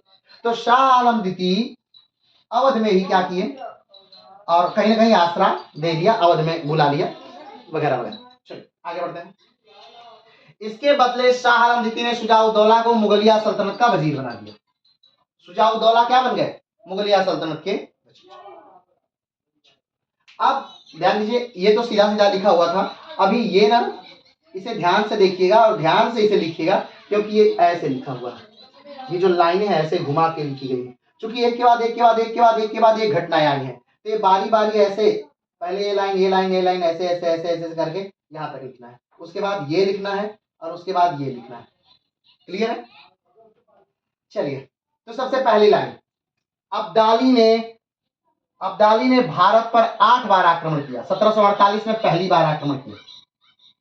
हमने बताया अहमद शाह अब्दाली ने पहली बार भारत पर 1748 में आक्रमण किया था, और कुल आक्रमण अगर देखा जाए अहमद शाह अब्दाली का भारत पर, तो भारत पर अहमद शाह अब्दाली का कुल 8 आक्रमण था। क्लियर है? उसमें पानीपत का तृतीय युद्ध भी शामिल था। क्लियर है? हाँ नहीं, चलिए आगे बढ़ते हैं। अहमद शाह अब्दाली ने 1752 में मुल्तान पंजाब को जीत लिया, बादशाह ने मान्यता दे दी। अब ध्यान से देखिएगा, एक एक कड़ी को यहां समझते हुए चलिएगा। अहमद शाह अब्दाली ने क्या किया? 1752 में आक्रमण किया। हमने कहा कि अहमद शाह अब्दाली ने कई बार आक्रमण किया, 1748 में किया, फिर 1752 में भी किया, कई बार किया। तो 1752 में अहमद शाह अब्दाली ने मुल्तान को जीत लिया। समझिएगा, अहमद शाह अब्दाली जो है वो नादिर शाह की सेना में था। नादिर शाह की मृत्यु के बाद अहमद शाह अब्दाली ने अपने आप को राजा घोषित कर दिया और वर्तमान अफगानिस्तान का भाग बनाया। अहमद शाह अब्दाली ने मुल्तान और पंजाब को 1752 में जीत लिया। अहमद शाह अब्दाली ने मुल्तान और पंजाब को 1752 में क्या कर लिया? जीत लिया।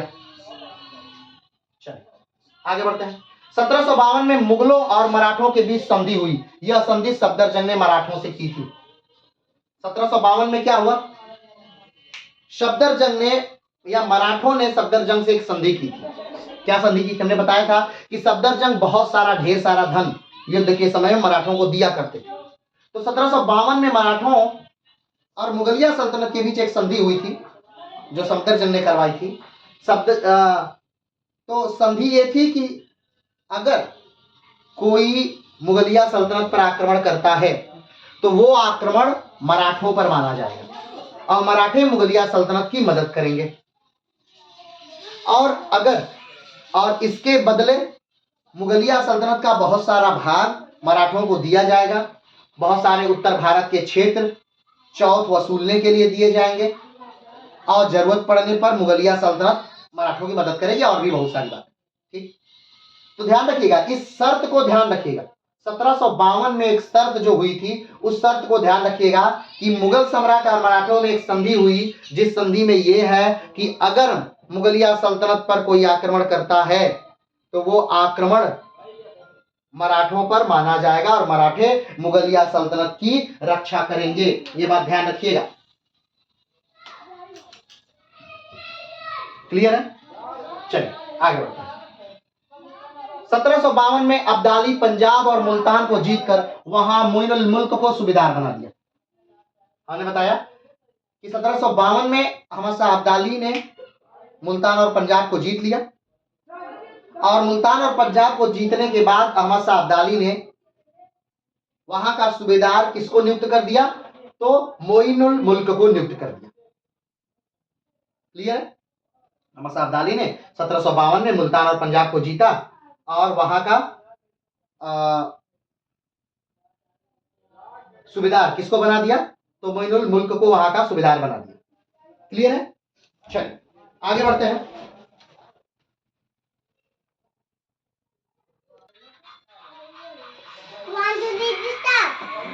चलिए, तो 1752 में अहमद शाह अब्दाली ने पंजाब और मुल्तान को जीता। 1752 में अहमद शाह अब्दाली ने पंजाब और मुल्तान को जीता और 1752 में ही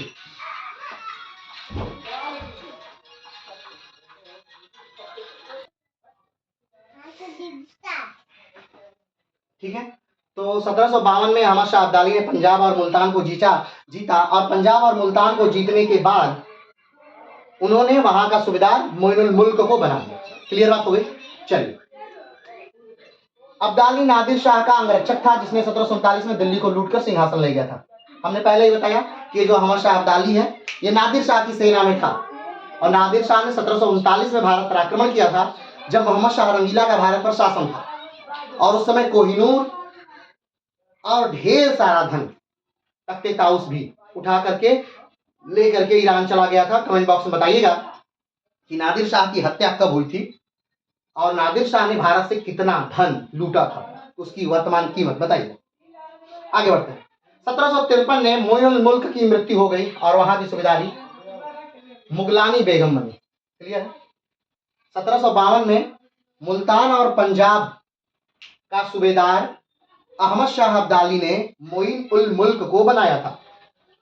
1753 में मोइन उल मुल्क की मृत्यु हो गई जो कि सूबेदार था पंजाब और मुल्तान का। उसकी मृत्यु के बाद उसकी जो पत्नी थी, क्या नाम था उनका? मुगलानी बेगम। उनको क्या बना दिया गया?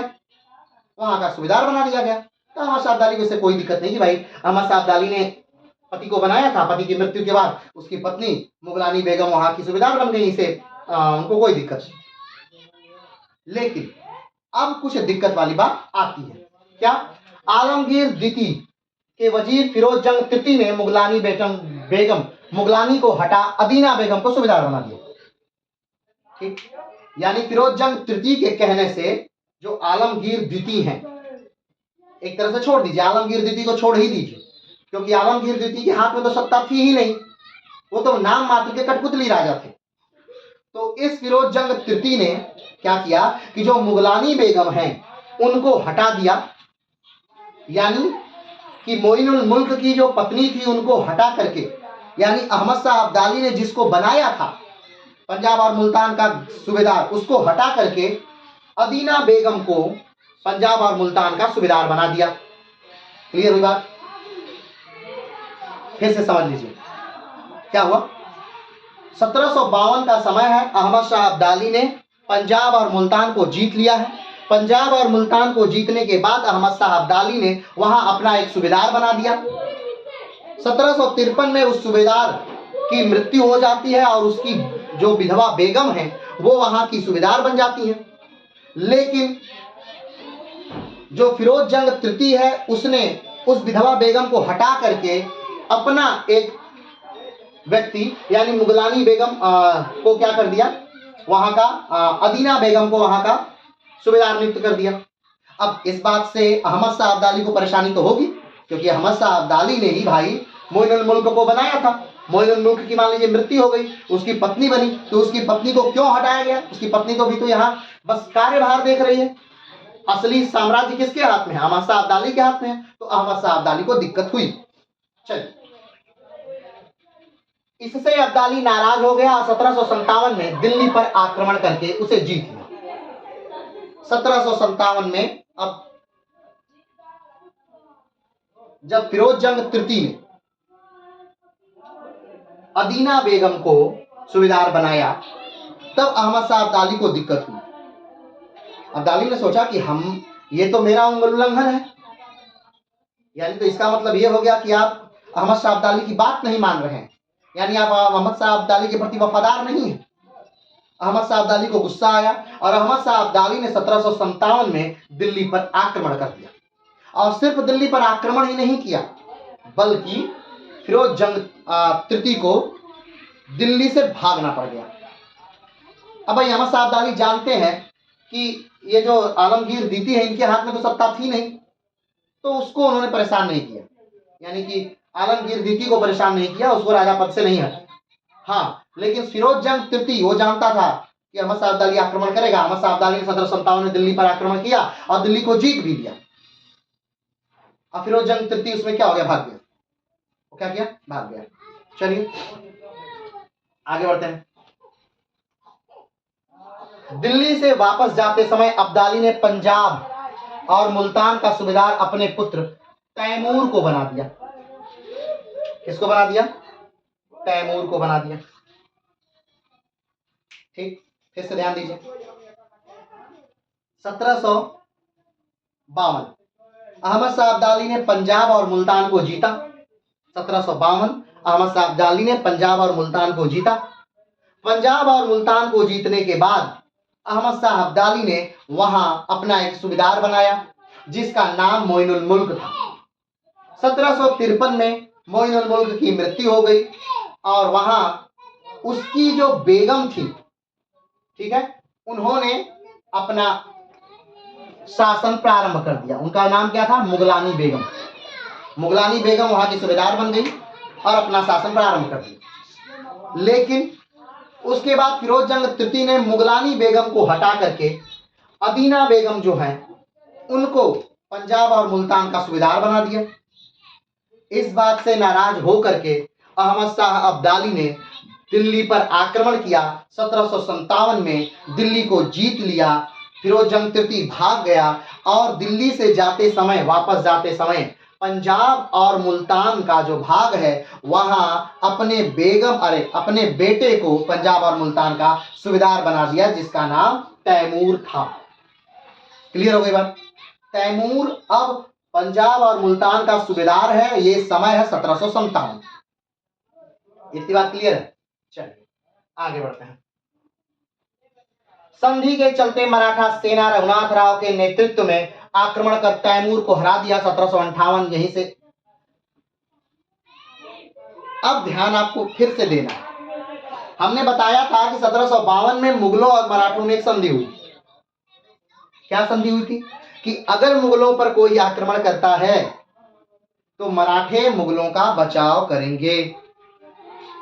अब उसी संधि के तहत मराठों ने क्या किया, आक्रमण किया 1758 में।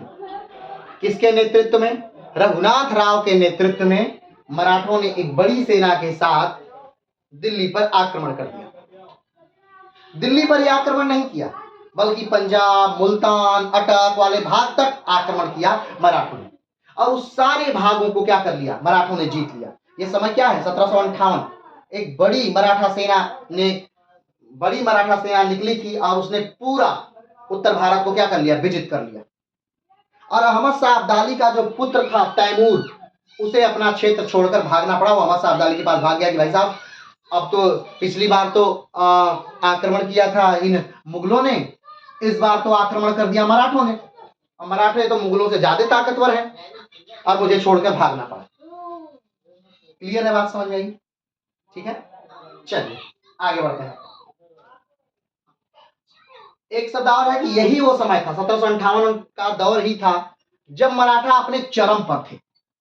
1758, 1759, 1760 ये वो दौर है जब मराठा लगातार क्षेत्रों को जीत रहे हैं। लगभग बाजीराव के समय से मराठा हारना भूल गए थे। कभी उनको बड़ी हार नहीं मिली थी। हर क्षेत्र को ऐसे जीत ले रहे थे जैसे खेल चल रहा हो, मजाक चल रहा हो। इसीलिए मराठों को ये लगता ही नहीं था कि उन्हें कोई हरा पाएगा, और इसी वजह से मराठे ओवर कॉन्फिडेंस में उत्तर भारत की इस अहमद शाह अब्दाली के साथ होने वाली लड़ाई, जो पानीपत का तृतीय युद्ध होगा 1761 में, उसको बहुत हल्के में ले लेते हैं। यही कारण। चलिए आगे बढ़ते हैं। इससे अब्दाली गुस्सा होकर फिर दिल्ली पर आक्रमण करता है। 1760 में बचाव के लिए मराठा पेशवा सदाशिवराव भाऊ आते हैं।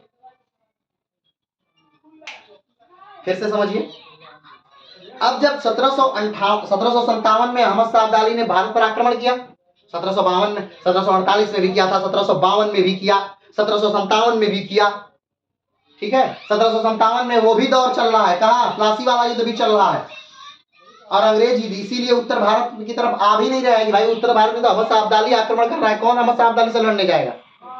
इतने ताकतवर नहीं थे अंग्रेज की उत्तर भारत में आके अहमद शाह अब्दाली से लड़े। क्लियर है। तो 1757 में अहमद शाह अब्दाली भारत पर आक्रमण करता है, दिल्ली पर आक्रमण करता है, और दिल्ली पर आक्रमण करके वो फिर से पूरा क्षेत्र जीत लेता है। पंजाब और मुल्तान वाला क्षेत्र जीत करके वहां अपने पुत्र, क्या नाम है उसका, तैमूर को, इस तैमूर को तैमूर लंग मत समझ लीजिएगा, वो तैमूर लंग अलग है जिसने भारत पर आक्रमण किया था। कमेंट बॉक्स में बताइएगा तैमूर लंग ने भारत पर कब आक्रमण किया था, उसकी उम्र क्या थी जब उसने भारत पर आक्रमण किया था, और उस समय भारत पर किसका शासन था, एग्जैक्ट बताइएगा कमेंट बॉक्स में। चलिए आगे बढ़ते हैं। तो तैमूर लंग ने, जो तैमूर लंग, अरे सॉरी तैमूर लंग नहीं, तैमूर, जो तैमूर था वो पंजाब और मुल्तान का सूबेदार था, लेकिन अपनी संधि की शर्तों को निभाने के लिए 1758 में मराठों की एक बड़ी सेना ने आकर पंजाब, मुल्तान, अटक, दिल्ली सारे भागों को क्या कर लिया, जीत लिया, ठीक। और फिर से वहां पर शासक अपने हिसाब से नियुक्त कर दिए, और अहमद शाह अब्दाली को फिर बुरा लगा भाई कि हम एक छोटा जा रहे हैं, जीत रहे हैं, और जीत करके आ जा रहे हैं, ये फिर से आके जीत ले रहा है, हम जा रहे हैं जीत रहे, तो गलत हो गया, ये बड़ा बुरा लगा।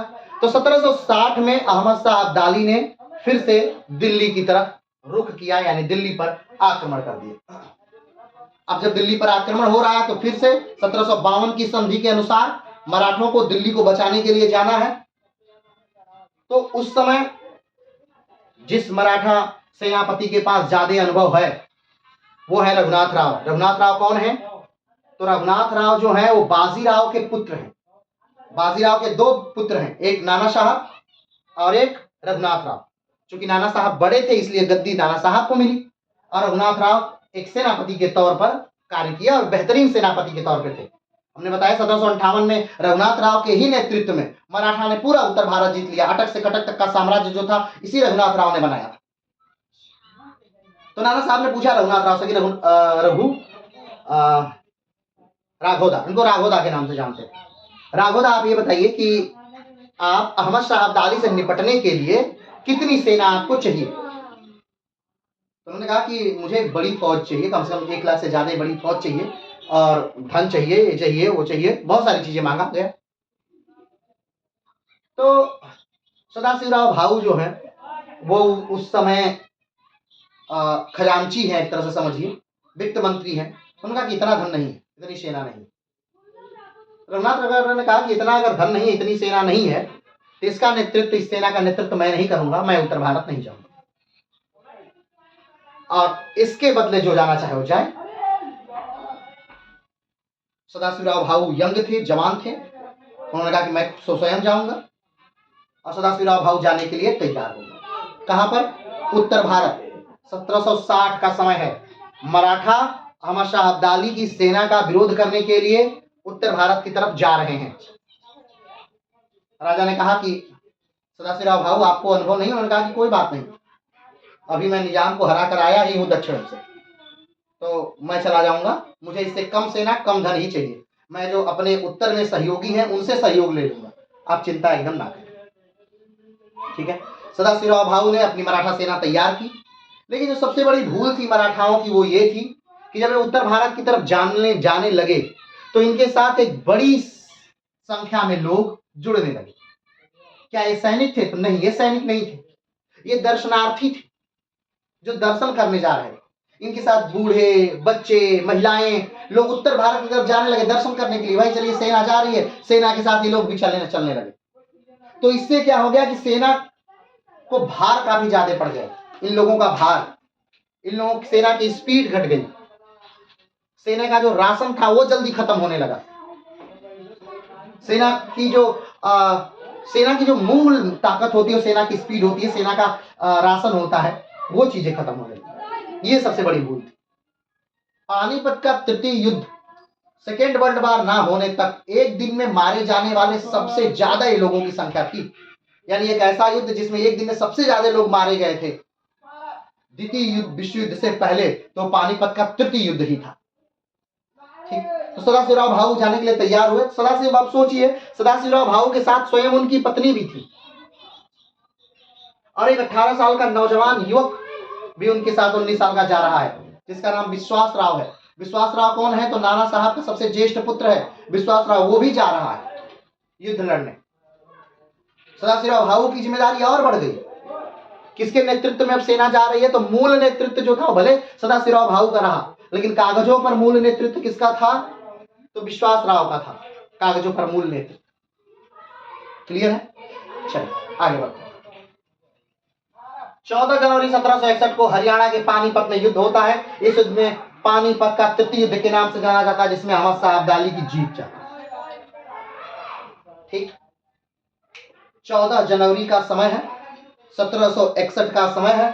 अहमद शाह अब्दाली और सदाशिवराव भाऊ दोनों लोग पानीपत के मैदान में, जो वर्तमान समय में हरियाणा में पड़ता है, उसमें दोनों सेनाएं आमने सामने खड़ी हैं और पहले आक्रमण का सोच रहे हैं कि कौन पहले आक्रमण करेगा। अहमद शाह अब्दाली समझौते के लिए बुलाता भी है सदाशिवराव भाऊ को कि आइए, और हमें आप दिल्ली के उस पार का भाग बस ये मान लीजिए कि वो भाग मेरे हैं, मैं चला जाऊंगा, युद्ध नहीं होगा। सदाशिवराव भाऊ उन्होंने कहा कि नहीं, मैं 1 इंच भी जमीन नहीं दूंगा, ठीक है, तुम जाओ। अहमद शाह अब्दाली कहा नहीं, तब तो युद्ध होगा। ठीक, धीरे धीरे धीरे समय बीत रहा है।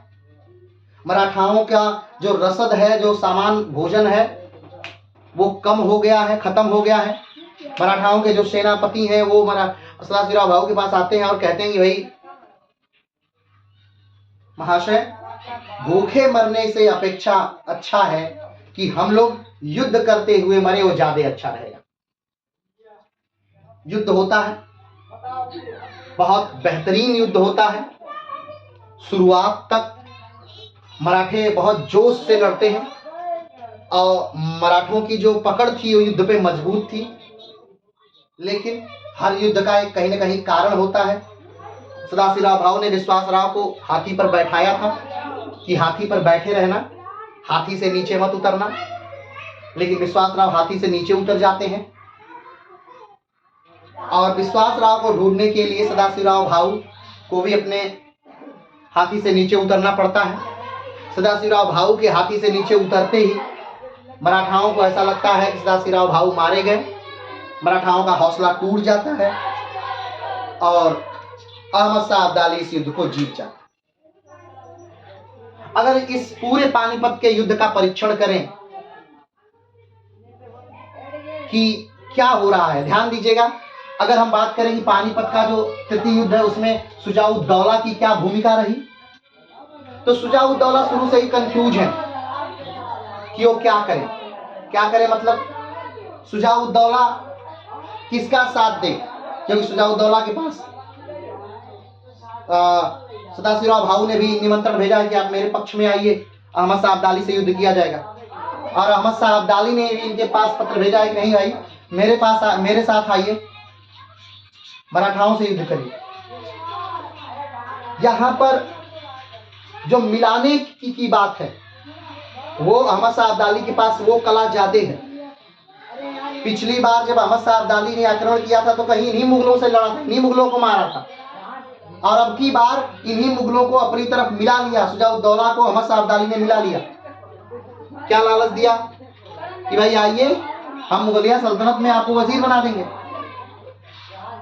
मुगलिया सल्तनत में जो पद चाहिए आप लीजिएगा। बस आप मेरी तरफ से साथ दीजिए।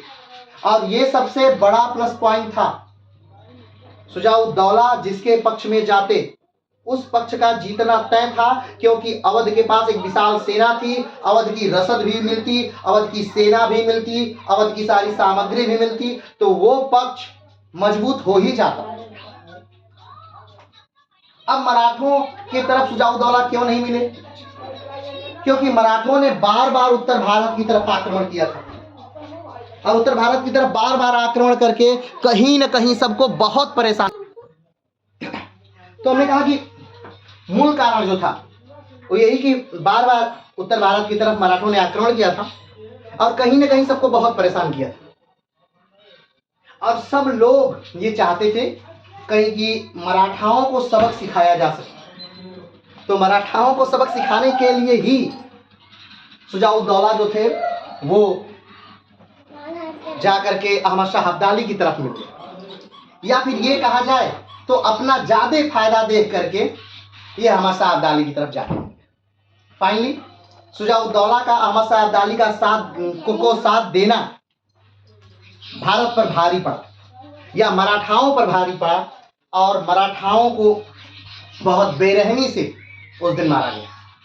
कहा जाता है कि 20,000 सैनिक लगभग उस दिन मराठाओं के मरे थे, और अहमद शाह अब्दाली की भी बहुत बड़ी सेना मारी गई थी।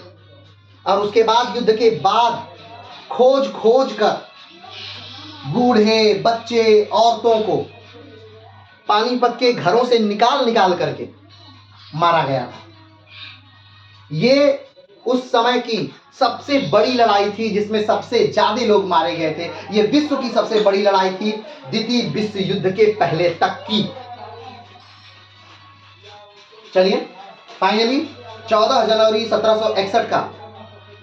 और अगर कारण देखा जाए मराठाओं के हार का, तो एक तो कि अवध ने साथ नहीं दिया, दूसरा कारण कि मराठाओं का रसद समाप्त हो गया, तीसरा कारण कहा जाता है जो सूर्य की तरफ मुख करके लड़ रहे थे, यह भी एक कारण माना जाता है। चौथा कारण देखा जाए तो बहुत ज्यादा दर्शनार्थी थे इनके साथ, इनकी सेना बड़ी स्लो हो चुकी थी। तो कहीं ना कहीं छोटी छोटी बहुत सारी चीजों ने मिलकर मराठाओं के हार की भूमिका तैयार। आगे बढ़ते हैं। अहमद शाह अब्दाली को अफगानिस्तान का पिता कहा जाता है। यह युद्ध के बाद अहमद शाह अब्दाली वापस चला जाता है, मराठा कमजोर हो गए। अब ध्यान दीजिए,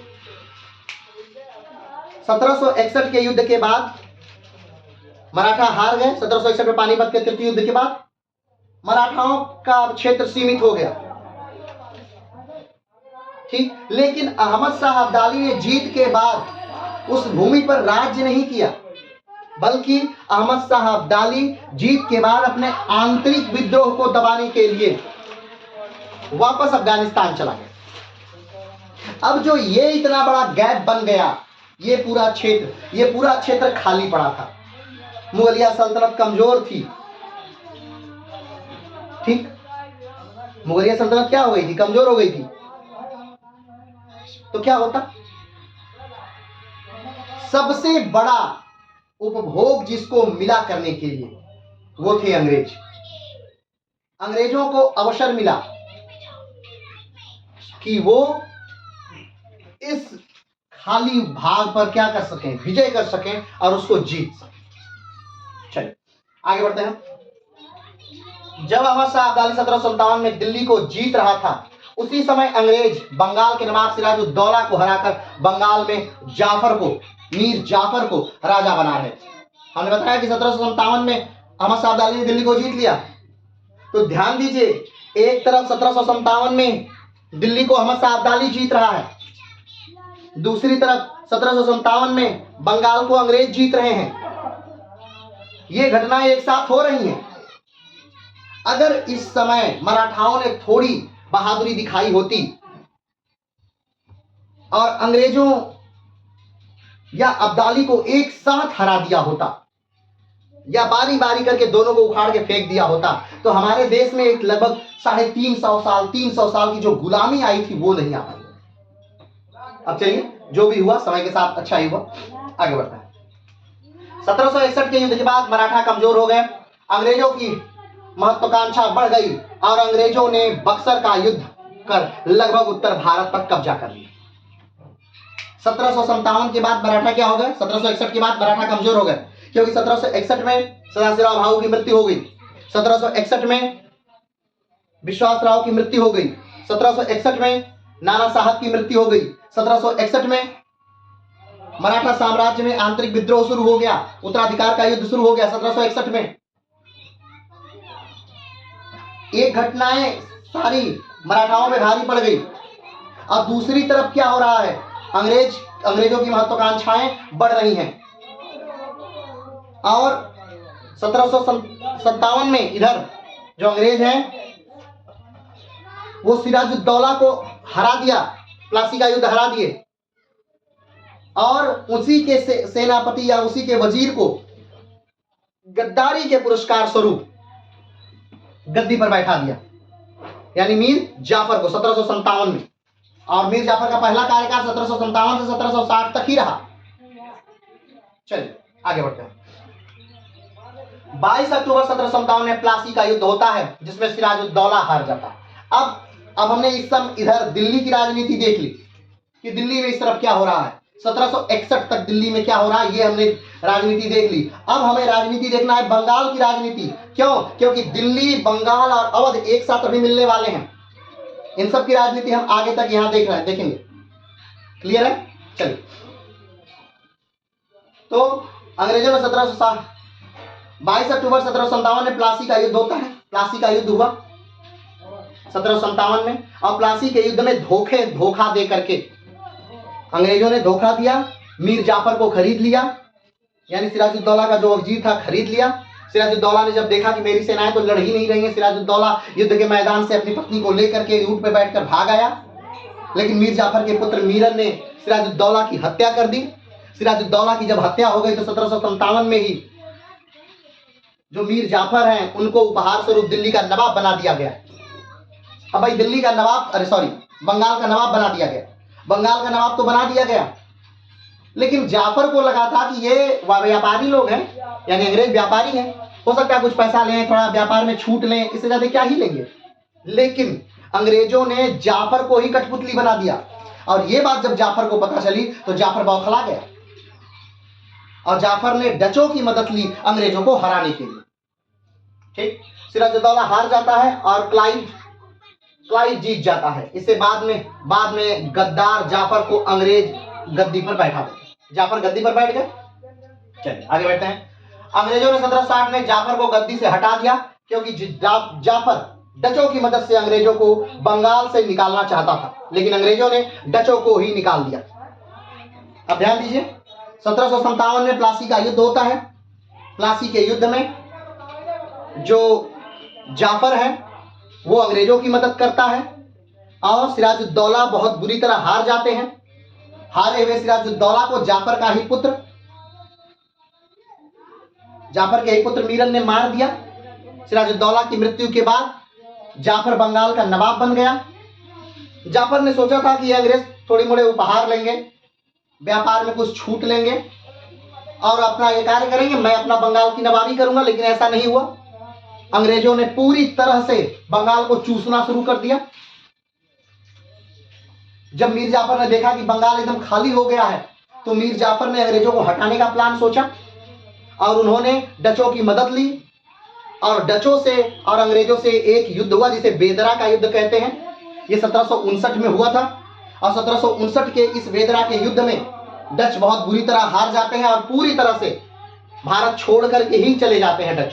बेदरा के युद्ध के बाद डच भारत छोड़कर चले जाते हैं और जब अंग्रेजों ने देखा कि ये जो जाफर है जिसको हमने गद्दी पर बैठाया है ये हमको धोखा दे रहा है, तो जाफर को गद्दी से अंग्रेजों ने हटा दिया। जाफर को गद्दी से अंग्रेजों ने हटा दिया। चलिए आगे बढ़ते हैं। 27 सितंबर 1760 में मीर कासिम को अंग्रेजों से समझौता होता है जिसके तहत मीर कासिम को बंगाल का नवाब बनाया गया। इसके बदले कासिम ने कुछ इलाके देने कहे अंग्रेजों को। जाफर का ही एक दामाद था जिसका नाम था मीर कासिम। अंग्रेजों ने जाफर को हटाया 1760 में और मीर कासिम को बंगाल का नवाब बना दिया गया। अब मीर कासिम बंगाल का नवाब है और किस शर्त पर मीर कासिम को बंगाल का नवाब बनाया गया क्योंकि मीर कासिम ने कहा कि भाई साहब मैं बंगाल का नवाब बन जाऊंगा तो आपको कुछ क्षेत्र उपहार स्वरूप दूंगा। वो कौन कौन सा क्षेत्र था? वह दमान, चटगांव और मिदनापुर। ठीक, जब ये बन गए, मीर कासिम बंगाल के नवाब बने, तो इन्होंने वर्धमान, चटगांव और मिदनापुर दे दिया किसको? अंग्रेजों को, कि ले लीजिए, यहां से दीवानी लीजिए खूब मजे से। अब बंगाल का नवाब कौन बन गया? तो मीर कासिम। लेकिन मीर कासिम जो है वो मीर जाफर से ज्यादा योग्य है। भले ये बेईमानी से बंगाल का नवाब बना है, लेकिन ये योग्य ज्यादा है। और ये कहीं ना कहीं अंग्रेजों ने गलती ही की कि मीर कासिम को गद्दी पर बैठा दिया। चलिए ठीक है, आगे बढ़ते हैं। 1762 में विंसीटाट और कासिम के बीच समझौता हुआ, जिसके तहत कासिम ने कंपनी पर 9% का चुंगी रखा, लेकिन कंपनी ने इसे मानने से इनकार कर दिया। इससे चलते कासिम ने सबको कर मुक्त व्यापार कर दिया। चलिए आगे बढ़ते हैं। हमने बताया कि 1760 में मीर जाफर को भी सत्ता से हटा दिया गया, और 1760 में मीर जाफर को सत्ता से हटाने के बाद मीर कासिम को सत्ता पर बैठा दिया गया। लेकिन मीर कासिम जो है मीर जाफर से ज्यादा योग्य है।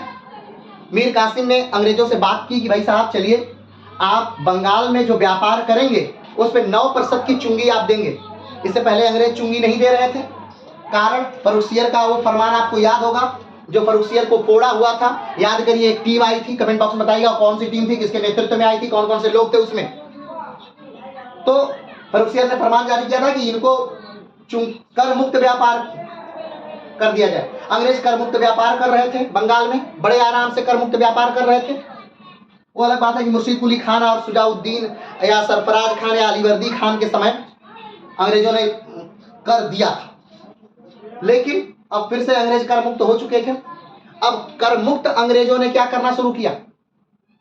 तो धीरे धीरे सत्ता परिवर्तन करना शुरू किया, लेकिन अब वहां हम नहीं जाएंगे फिर से। तो मीर कासिम ने कहा कि भैया साहब, आप अंग्रेजों को कर देना पड़ेगा, नहीं ज्यादा तो 9% का ही कर आपको क्या करना पड़ेगा? देना पड़ेगा। 9% का कर तो देना ही देना पड़ेगा। अंग्रेजों ने वो कर देने से मना कर दिया, साफ साफ अंग्रेजों ने वो कर देने से मना कर दिया। लेकिन इससे दिक्कत हुई। दिक्कत क्या हुई? दिक्कत ये हुई कि मीर जो कासिम है उसने कहा कि ठीक है, अंग्रेज कर नहीं दे रहे हैं, कोई बात नहीं, अब से बंगाल में व्यापार के लिए कोई भी कंपनी या कोई भी भारतीय, कोई भी बंगाली, कोई किसी से भी कर नहीं लिया जाएगा, सब लोग कर मुक्त हैं। अब इससे अंग्रेजों का प्रतिद्वंद जो हो गया वो बढ़ गया, क्योंकि जब किसी को पैसा नहीं देना होगा तब, ऐसे तो बाकी सबको कर लग रहा था लेकिन अंग्रेजों को कर नहीं लग रहा था, तो अंग्रेज अपना सामान सस्ते में बेच रहे थे। अब सब लोग सस्ते में बेचेंगे तो अंग्रेजों का भी सामान कम बिकेगा। इससे अंग्रेज क्या हो गए? नाराज हो गए। इससे अंग्रेज क्या हो गए? नाराज हो गए। चल, जब 9% का चुंगी देने से अंग्रेजों ने मना कर दिया कासिम को, तो कासिम ने सबके लिए कर मुक्त व्यापार की अनुमति दे दी। इससे अंग्रेज नाराज हो गए। और भी बहुत सारा कारण था अंग्रेजों की नाराजगी का। कासिम ने आधुनिक शस्त्रागार बनवाने शुरू कर दिए। कासिम ने विदेशियों को बुलाना शुरू कर दिया, अपने सेनाओं को ट्रेंड करवाना शुरू कर दिया। कासिम ने तो खाने की संरचना शुरू कर दी। कासिम ने राजधानी परिवर्तित कर दी। बताइएगा मीर कासिम के समय राजधानी कहाँ थी और उसके बाद कहाँ से कहाँ राजधानी बदली गई, या पूरे बंगाल की राजधानियों को कमेंट बॉक्स में बताइएगा। चलिए आगे बढ़ते हैं। नाराज अंग्रेजों ने एलिस को पटना पर आक्रमण का आदेश दिया। एलिस ने पटना पर कब्जा कर लिया। खबर मिलते ही कासिम पटना पर आक्रमण कर एलिस को हरा दिया। इसके बाद जेम्स एडम आए। ठीक, अब जब अंग्रेज नाराज हो गए कि भाई साहब ये आदमी बहुत बुरा है, इसने करमुक्त व्यापार सबको दे छोड़ दिया, तो ये बहुत बुरा है, तो एलिस से कहा कि एलिस जाइए आप पटना पर आक्रमण करिए। एलिस ने पटना पर आक्रमण किया और पटना को एलिस ने जीत लिया। जब ये बात पता चली किसको? मीर कासिम को। तो मीर कासिम ने पटना पर आक्रमण किया और उसने एलिस को हरा दिया। जब एलिस हार गया तो अंग्रेजों ने फिर से एडम्स को भेजा कि एडम जाइए और हराइए, और एडम ने आक्रमण कर दिया। क्लियर है? शुरू में तो जो मीर कासिम है कई जगह जीता, लेकिन बाद में मीर कासिम हारने लगा। एडम से कई जगह मीर कासिम हारने लगा। जेम्स एडम ने कासिम को कहां कहां हराया? कोटवा में हराया, गिरिया में हराया, उदयनाला में हराया। इससे कासिम पटना भागा। कासिम क्या किया? पटना भाग गया। और पटना में जो एलिस कैद था और जो अंग्रेजों को हरा करके 148 अंग्रेजों को कैद किया गया था, किसके द्वारा? मीर कासिम द्वारा। कासिम ने उन सारे 148 अंग्रेजों को का कत्ल कर दिया। यही 148 अंग्रेजों का जो कत्ल करना है, इसी को कहते हैं पटना हत्याकांड, क्योंकि पटना में मीर कासिम ने 148 लोगों को मारा था, 148 अंग्रेजों को मारा था, इसलिए उसे पटना हत्याकांड कहते हैं। और एलिस के नेतृत्व में जो जिसने सेना ने हमला किया था, वही वहां बंदी थे, उन्हीं को सबको मार दिया गया, एलिस के साथ सबको मार दिया। क्लियर है? आगे बढ़ते हैं। ये घटना कब की है? 1763 की। अब हत्या करके जो मीर कासिम है वो भाग गए। कहां? तो इन्हीं अवध के नवाब के पास, सुजाउद्दौला के पास भाग गए 1763 में। ठीक है, भाग के सुजाउद्दौला के पास गए कि भाई साहब मदद करिए, ये जो अंग्रेज हैं बहुत दुष्ट हैं, हमें सहायता चाहिए कि अंग्रेजों को हराया जाए। सुजाउद्दौला तैयार हो गए, मीर कासिम तैयार ही हैं। तो एक बंगाल का अपदस्थ नवाब, एक सुजाउद्दौला अवध के नवाब, और दूसरे कौन? तो शाह आलम द्वितीय यानी दिल्ली का बादशाह, इन तीनों ने मिलकर के अंग्रेजों को हराने का प्लान बनाया। ठीक है, चलिए। तो 1763 में अंग्रेजों ने कासिम को बंगाल के पद से हतदस्त कर दिया। 1763 में जब मीर कासिम पटना हत्याकांड करके भागते हैं, तो उनको बंगाल के पद से, बंगाल के अवध नवाब के पद से हटा दिया गया। मीर कासिम को बंगाल के नवाब के पद से हटा करके किसको बंगाल का नवाब बनाया गया? तो मीर जाफर को, फिर से वही मीर जाफर जिसको 1757 में प्लासी के युद्ध के बाद बंगाल का नवाब बनाया गया था, उसे फिर से मीर जाफर को बंगाल का नवाब बना दिया गया। कब? 1763 में। अब फिर से बंगाल का नवाब कौन है? मीर जाफर। तो बंगाल का नवाब मीर जाफर फिर से बन गया। और अब इस बार जो मीर जाफर बंगाल का नवाब बना है, तो मीर जाफर अब अपनी मृत्यु यानी 1765 तक बंगाल का नवाब बना रहेगा। क्लियर है? चलिए, हार जाफर को बंगाल का नवाब फिर से बना दिया गया, जहां वह अपनी मृत्यु तक नवाब रहा। मीर कासिम भागकर अवध के नवाब सुजाउद्दौला के पास आ जाता है। मीर कासिम क्या किया? अवध के नवाब के पास आ गया शरण मांगने के लिए, उनसे मदद मांगने के लिए, सहायता मांगने के लिए। और यही तीनों मिलकर, सुजाउद्दौला, शाह आलम द्वितीय और मीर कासिम मिलकर बक्सर का युद्ध करेंगे अंग्रेजों के खिलाफ। चलिए आगे बढ़ते हैं। 22 अक्टूबर 1764 को अंग्रेज सेनापति हेक्टर मुनरो, शाह आलम द्वितीय, हेक्टर मुनरो, शाह आलम द्वितीय, दिल्ली के बादशाह मीर कासिम और सुजाउद्दौला अवध के नवाब युद्ध होता है, जिसमें एक तरफ 40,000 सेना, दूसरी तरफ 7,000 सेना होती है। अंग्रेज जीत जाते हैं। चलिए आगे बात करते हैं। तो 1764 की घटना है, जब सुजाउद्दौला जो है वो तैयार है कि ठीक है, हमें अंग्रेजों पर आक्रमण करना चाहिए। मीर कासिम जो है वो तैयार है कि ठीक है, अंग्रेजों पर आक्रमण करना चाहिए। शाह आलम द्वितीय तैयार है कि ठीक है, चलिए अंग्रेजों पर आक्रमण किया जाए। तो इन तीन लोग अपनी सेना बनाते हैं। ध्यान रखिएगा, इसमें दो की अपनी कोई खास सेना नहीं है। शाह आलम द्वितीय क्योंकि वो तो आकर सुजाउद्दौला के पास ही रह रहे थे, और मीर कासिम वो सुजाउद्दौला से ही शरण मांगने आए हैं, तो उनके बंगाल के नवाब तो है नहीं अब, तो कहाँ से उनके पास विशेष सेना होगी? तो सुजाउद्दौला, मीर कासिम और शाह आलम द्वितीय, इन तीनों की संयुक्त सेना बनती है। और 22 अक्टूबर 1764 को अंग्रेजों से युद्ध होता है। कहाँ? बक्सर में। अंग्रेजों का नेतृत्व कौन करता है? तो हेक्टर मुनरो करते हैं। एक तरफ अंग्रेजों की तरफ से हेक्टर मुनरो है, और दूसरी तरफ अवध, बंगाल और पूरे हिंदुस्तान के मुगलिया सल्तनत के राजा कौन?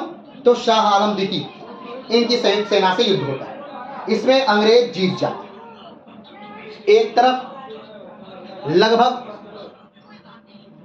1 लाख सेना है या 40,000 सेना है, एक तरफ 40,000 सेना है। 40,000 की सेना किसकी है? अवध के नवाब, बंगाल के नवाब और दिल्ली के बादशाह की मिला के 40,000 सेना है। और दूसरी तरफ मात्र 7,000 सेना है अंग्रेजों की। लेकिन अंग्रेजों की 7,000 सेना कहीं न कहीं भारी पड़ जाती है इन तीनों सेनाओं पर, और अंग्रेज जीत जाते हैं। इस युद्ध में अंग्रेजों के तरफ से जो लोग मरते हैं, उनकी संख्या मात्र बहुत कुछ, यानी 700 कुछ लोग मरते हैं, 700-800 लोग मरते हैं। और जो इस सेना की तरफ से मरते हैं, संयुक्त सेना की तरफ से लगभग 20,000 लोग मार दिए जाते हैं। क्लियर है? युद्ध हो गया। अब युद्ध तो हो गया, लेकिन अंग्रेजों के हाथ में एकाएक सोने की चिड़िया लग गई, यानी एक ऐसी वस्तु लग गई जो उन्होंने कभी सोचा ही नहीं था कि ऐसा भी हो सकता है। ऐसा क्या? यानी अंग्रेजों ने कभी नहीं सोचा था कि हम तो बस बंगाल के लिए अभी लड़ रहे थे, बंगाल की सत्या कभी सिराजुद्दौला को, मीर जाफर को, मीर कासिम को, फिर मीर जाफर को, नजीमुद्दौला को, इनको दिया जा रहा है, बार बार बदला जा रहा है, हम तो बंगाल के लिए लड़ रहे हैं। और यहाँ एकाएक पूरा भारत ही उनके हाथ लग गया, यानी बंगाल भी अब उनका, अवध भी अब उनका, और दिल्ली भी अब उनकी। यानी दिल्ली, अवध और बंगाल सारा एकाएक पूरा भाग उनके हाथों में आ गया। लेकिन जो हेक्टर मुनरो हैं, ये उस योग्य नहीं है। इनको युद्ध लड़ना अच्छा आता है, इनको निगोशिएशन करना अच्छा नहीं आता, रणनीति करनी अच्छी नहीं आती, प्लान बनाना अच्छा नहीं आता। तो फिर से क्लाइव को बुलाया जाता है कि भाई साहब, क्लाइव साहब आइए, और हमने इन तीनों को, संयुक्त सेनाओं को हरा दिया है। क्लाइव आए कब? समय है 1765, 1764 बक्सर का युद्ध हुआ, एक साल बाद क्लाइव आते हैं। ठीक है, कौन आता है? क्लाइव आते हैं। और अब क्लाइव और इन तीनों में एक संधि होती है जिसे इलाहाबाद की संधि कहते हैं। ठीक है, तो 12 अगस्त 1765 में इलाहाबाद की प्रथम संधि होती है। इलाहाबाद की जो संधि है वो दो भागों में विभाजित है। पहली इलाहाबाद की प्रथम संधि जो 12 अगस्त को होती है, और दूसरी इलाहाबाद की द्वितीय संधि जो 16 अगस्त को होती है। तो 12 अगस्त को जो संधि होती है, इलाहाबाद की प्रथम संधि, वो क्लाइव और शाह आलम द्वितीय यानी मुगलिया सल्तनत के साथ होती है। ठीक, इनके साथ क्या होता है? तो मुगलिया सल्तनत को यानी कि शाह आलम द्वितीय को कुछ भाग कड़ामानिकपुर, इलाहाबाद दिलवाया जाता है। किससे? तो शुजाउद्दौला से दिलवाया जाता है जबरदस्ती। और अंग्रेज इनसे बंगाल, बिहार, उड़ीसा की दीवानी प्राप्त कर लेते हैं। अब आप सोच रहे हैं कि बिहार, बंगाल, उड़ीसा ये सब तो बंगाल के अधीन है, तो ये जो शाह आलम द्वितीय है, इनसे क्यों ले लिए? तो अंग्रेज कहते हैं कि भाई साहब, ये सब कुछ तो मुगलों का ही है, आप तो बस इनके प्रतिनिधि के तौर पर राज्य कर रहे हैं, तो हम तो इन्हीं से लेंगे, आपसे क्यों लेंगे? तो बंगाल, बिहार और उड़ीसा की दीवानी प्राप्त कर ली। किसने प्राप्त कर ली? अंग्रेजों ने। किससे प्राप्त कर ली? तो शाह आलम द्वितीय से इलाहाबाद की प्रथम संधि 12 अगस्त के द्वारा किसने प्राप्त कर ली? क्लाइव ने। चलिए आगे बढ़ते हैं। अगला है पॉइंट, इलाहाबाद की द्वितीय संधि किसके साथ होती है? इलाहाबाद की द्वितीय संधि शुजाउद्दौला के साथ। कब? 16 अगस्त 1765 को शुजाउद्दौला और प्लस क्लाइव के बीच, शुजाउद्दौला और क्लाइव के बीच 16 अगस्त 1765 को इलाहाबाद की द्वितीय संधि होती है। इलाहाबाद की संधि क्यों हो रही है? क्योंकि 1764 में बक्सर का जो युद्ध हुआ था, 3 लोग मिलकर अंग्रेजों से युद्ध किए थे, हेक्टर मुनरो से युद्ध किए थे, शुजाउद्दौला उसमें हार गए थे, ये तीनों संयुक्त सेनाएं हार गई थी। तो उसके बदले संधि की जा रही है, इनको अब लूटा जा रहा है, चूसा जा रहा है, और अवध को तो बर्बाद कर दिया जाएगा। बदले में क्या दिया जाएगा? अवध को पूरी तरह से चूसने के बाद अवध को बस ये दे दिया जाएगा कि शुजाउद्दौला को यहाँ का नवाब बने रहने दिया जाए, बस इतना कर दिया जाएगा। और वो भी बफर जोन बना दिया जाएगा ताकि मराठे अंग्रेजों तक आक्रमण न कर पाए, इसलिए अवध को छोड़ दिया जाएगा, अवध को मारा नहीं जाएगा, अवध पर आक्रमण नहीं किया जाएगा, बस अवध को लूट करके, चूस करके अवध को छोड़ दिया जाएगा। चलिए आगे बढ़ते हैं। तो इस संधि द्वारा 16 अगस्त 1765 में शुजाउद्दौला और क्लाइव के बीच जो संधि होती है, इलाहाबाद की द्वितीय संधि, इस संधि द्वारा कड़ा, मानिकपुर और इलाहाबाद इनसे ले लिया जाता है और शाह आलम को दे दिया जाता है। ठीक, 50 लाख का हर्जाना इनसे लिया जाता है। किनसे? शुजाउद्दौला से 50 लाख का हर्जाना लिया जाता है। चुनार ले लिया जाता है, चुनार अंग्रेज ले लेते हैं, भाई साहब चुनार दे दीजिए। किससे? शुजाउद्दौला से चुनार अंग्रेज ले लेते हैं। अवध में व्यापार की छूट होगी, अवध में कोई कर नहीं लिया जाएगा, व्यापार की छूट होगी अंग्रेजों की। तो अवध में व्यापार की छूट ले लिया गया शुजाउद्दौला से। आगे, गाजीपुर और बनारस की जागीर शुजाउद्दौला को बलवंत सिंह को देना पड़ा। गाजीपुर और बनारस जो शुजाउद्दौला के अंतर्गत था, वो किसको देना पड़ेगा? बलवंत सिंह को दे दिया जाएगा। यानी देखिए, 5 लाख का जुर्माना, चुनार, गाजीपुर, बनारस, कड़ा मानिकपुर, इलाहाबाद सब कुछ ले लिया गया। अवध की रक्षा अंग्रेज करेंगे। देखिए, अब आप सोच रहे हैं कि वाह ये तो बहुत अच्छा हो गया, अवध की रक्षा तो अंग्रेज करेंगे। तो अब अवध को कोई दिक्कत ही नहीं, अवध की रक्षा अंग्रेज करेंगे। इसका मतलब यह है कि अवध सेना बस नहीं रखेगी, लेकिन सैनिक का खर्चा अंग्रेज सेना रखेंगे अवध में अपनी, और उस अंग्रेजी सेना का खर्चा अवध देगा। यानी अवध के पास अपनी अब कोई सेना ही नहीं, यानी अवध राज्य समाप्त। चलिए, खर्च करेगा। इतना सब देने पर शुजा को अवध की नवाबी मिली। और इतना सारे मेहनत करने के बाद शुजाउद्दौला को बस एक चीज दे दिया गया, भीख में एक नवाबी की। ठीक है, ले लीजिए, आप नवाब रहेंगे, बस आप नवाब बने हैं, चलिए भेड़ बने रहिए बस, और आपके पास कुछ नहीं। अब अवध आपका नहीं, अवध के संपत्ति आपकी नहीं, अवध का कुछ भी आपके पास नहीं, बस आप नवाब हैं। चलिए, शुजा से क्लाइव ने ऑफेंसिव और डिफेंसिव अलायंस साइन किया। ऑफेंसिव और डिफेंसिव अलायंस क्या है? यानी कि जब भी मराठा अंग्रेजों पर आक्रमण करेंगे तो जो शुजाउद्दौला है वो अंग्रेजों का बचाव करेंगे, और जब भी अंग्रेज मराठों पर आक्रमण करेंगे तो शुजाउद्दौला अंग्रेजों का साथ देंगे मराठों के आक्रमण में। यानी दोनों तरफ से घाटा किसका? तो शुजाउद्दौला का। देखिए, मिलेगा शुजाउद्दौला को कुछ नहीं मिला। क्या? इस इलाहाबाद की द्वितीय संधि द्वारा शुजाउद्दौला को क्या मिला? 50 लाख रुपए देना पड़ा, चुनार देना पड़ा, गाजीपुर देना पड़ा, बनारस देना पड़ा, इलाहाबाद देना पड़ा, कामानिकपुर देना पड़ा, ठीक, सब कुछ देना पड़ा। अंग्रेजों की सेना रखनी पड़ी, अंग्रेजों की सेना का खर्चा देना पड़ा, अंग्रेजों की सेना का पोशाक कपड़ा सब कुछ देना पड़ा। किसको? अंग्रेजों को। और मिला क्या? बस नवाबी। मिला क्या? बस नवाबी। चलिए आगे बढ़ते हैं। 1774 में बंगाल में सुप्रीम कोर्ट की स्थापना की गई। ध्यान दीजिएगा, 1774 बंगाल में पहली बार सुप्रीम कोर्ट की स्थापना की गई। अब उस समय भी देखिए, यहाँ के नवाब कौन है? तो शुजाउद्दौला है। 75 तक के नवाब रहते हैं और 74 में सुप्रीम कोर्ट की स्थापना की गई। और उस सुप्रीम कोर्ट के जो पहले न्यायाधीश है वो है एलिजा एम्पे। चलिए, शुजाउद्दौला के समय होने वाले जो बेहतरीन कार्य थे, बेहतरीन कार्य कहिए या युग परिवर्तक कार्य कहिए या बहुत बड़े भारतीय इतिहास में उथल पुथल का युग कहिए, वो शुजाउद्दौला को सब झेलना पड़ा। क्या क्या उथल पुथल का दौर था, थोड़ा सा देख लेते हैं हम। 1757 में अब्दाली का आक्रमण इनके समय में, 1761 में पानीपत का युद्ध शुजाउद्दौला के समय में, 1757 में प्लासी का युद्ध शुजाउद्दौला के समय में, 1764 में बक्सर का युद्ध शुजाउद्दौला के समय में, 1765 में इलाहाबाद की संधि शुजाउद्दौला के समय में, 1764 में कलकत्ता सुप्रीम कोर्ट की स्थापना शुजाउद्दौला के समय में। ठीक है, ठीक। अब हम थोड़ी सी बात कर लेते हैं शाह आलम द्वितीय के बारे में। भाई, शाह आलम द्वितीय को कड़ामानिकपुर इलाहाबाद दे दिया गया, तो क्या शाह आलम द्वितीय की लाइफ बड़ी मस्त से कटी होगी? क्योंकि शाह आलम द्वितीय भी 1760 में ही तो राजा बने थे, और 1764 में बेचारे की फिर दुर्गति हुई। तो आइए थोड़ा सा शाह आलम द्वितीय के बारे में बात कर लेते हैं। तो क्या हुआ? 1760 में शाह आलम द्वितीय को राजा बनाया था। ठीक है, किसने? मराठों ने। क्लियर है? चलिए आगे बढ़ते हैं। 1761 से 1764 में अवध में उन्होंने शरण ले लिया। अवध ने उन्हें शरण दिया कि चलिए आपको शरण हम देते हैं। अवध ने इसलिए शरण दिया क्योंकि इनको मारने का बार बार प्रयास किया जा रहा था इन्हीं के मंत्री द्वारा, तो इनको अवध, ये आके अवध में रहने लगे, यानी दिल्ली छोड़ के अवध में रहने लगे। चलिए, 1764 से 1771 तक नजरबंद रहे। 1764 में जब युद्ध हुआ बक्सर का, उसके बाद से 71 तक अंग्रेजों ने इन्हें नजरबंद रहे। बाद में 71 में महादजी सिंधिया ने दिल्ली पर आक्रमण किया, दिल्ली को जीत लिया, और फिर से महादजी सिंधिया ने 1771 में शाह आलम द्वितीय को राजा बना दिया। चलिए, 1788 में शाह आलम द्वितीय पर फिर आक्रमण हुआ। 1788 में क्या हुआ? शाह आलम द्वितीय पर फिर आक्रमण हुआ। ठीक, शाह आलम द्वितीय पर फिर क्या हुआ? आक्रमण हुआ। कब? 1788। अब ये आक्रमण किसने किया था? 1788 में शाह आलम द्वितीय पर आक्रमण किया था गुलाम कादिर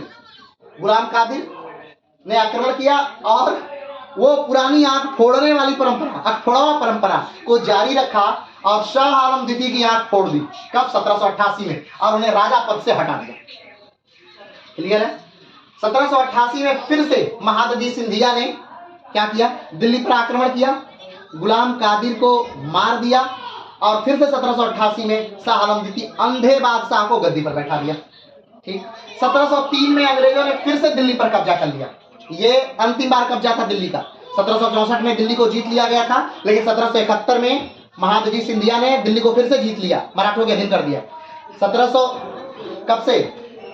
1771 से लेकर 1803 तक कब्जे में रहा किसके? मराठों के, और उसके बाद फिर से ये कब्जे में चल गया अंग्रेजों के। 1703 में अंग्रेजों ने फिर से जीत लिया किसको? दिल्ली को। और फाइनली 1806 में इस राजा यानी कि शाह आलम द्वितीय की क्या हो जाती है, मृत्यु हो जाती है। यानी संघर्ष से भरा इनका जीवन रहा, यानी शुजाउद्दौला से कहीं ज्यादा बदतर इनका जीवन रहा।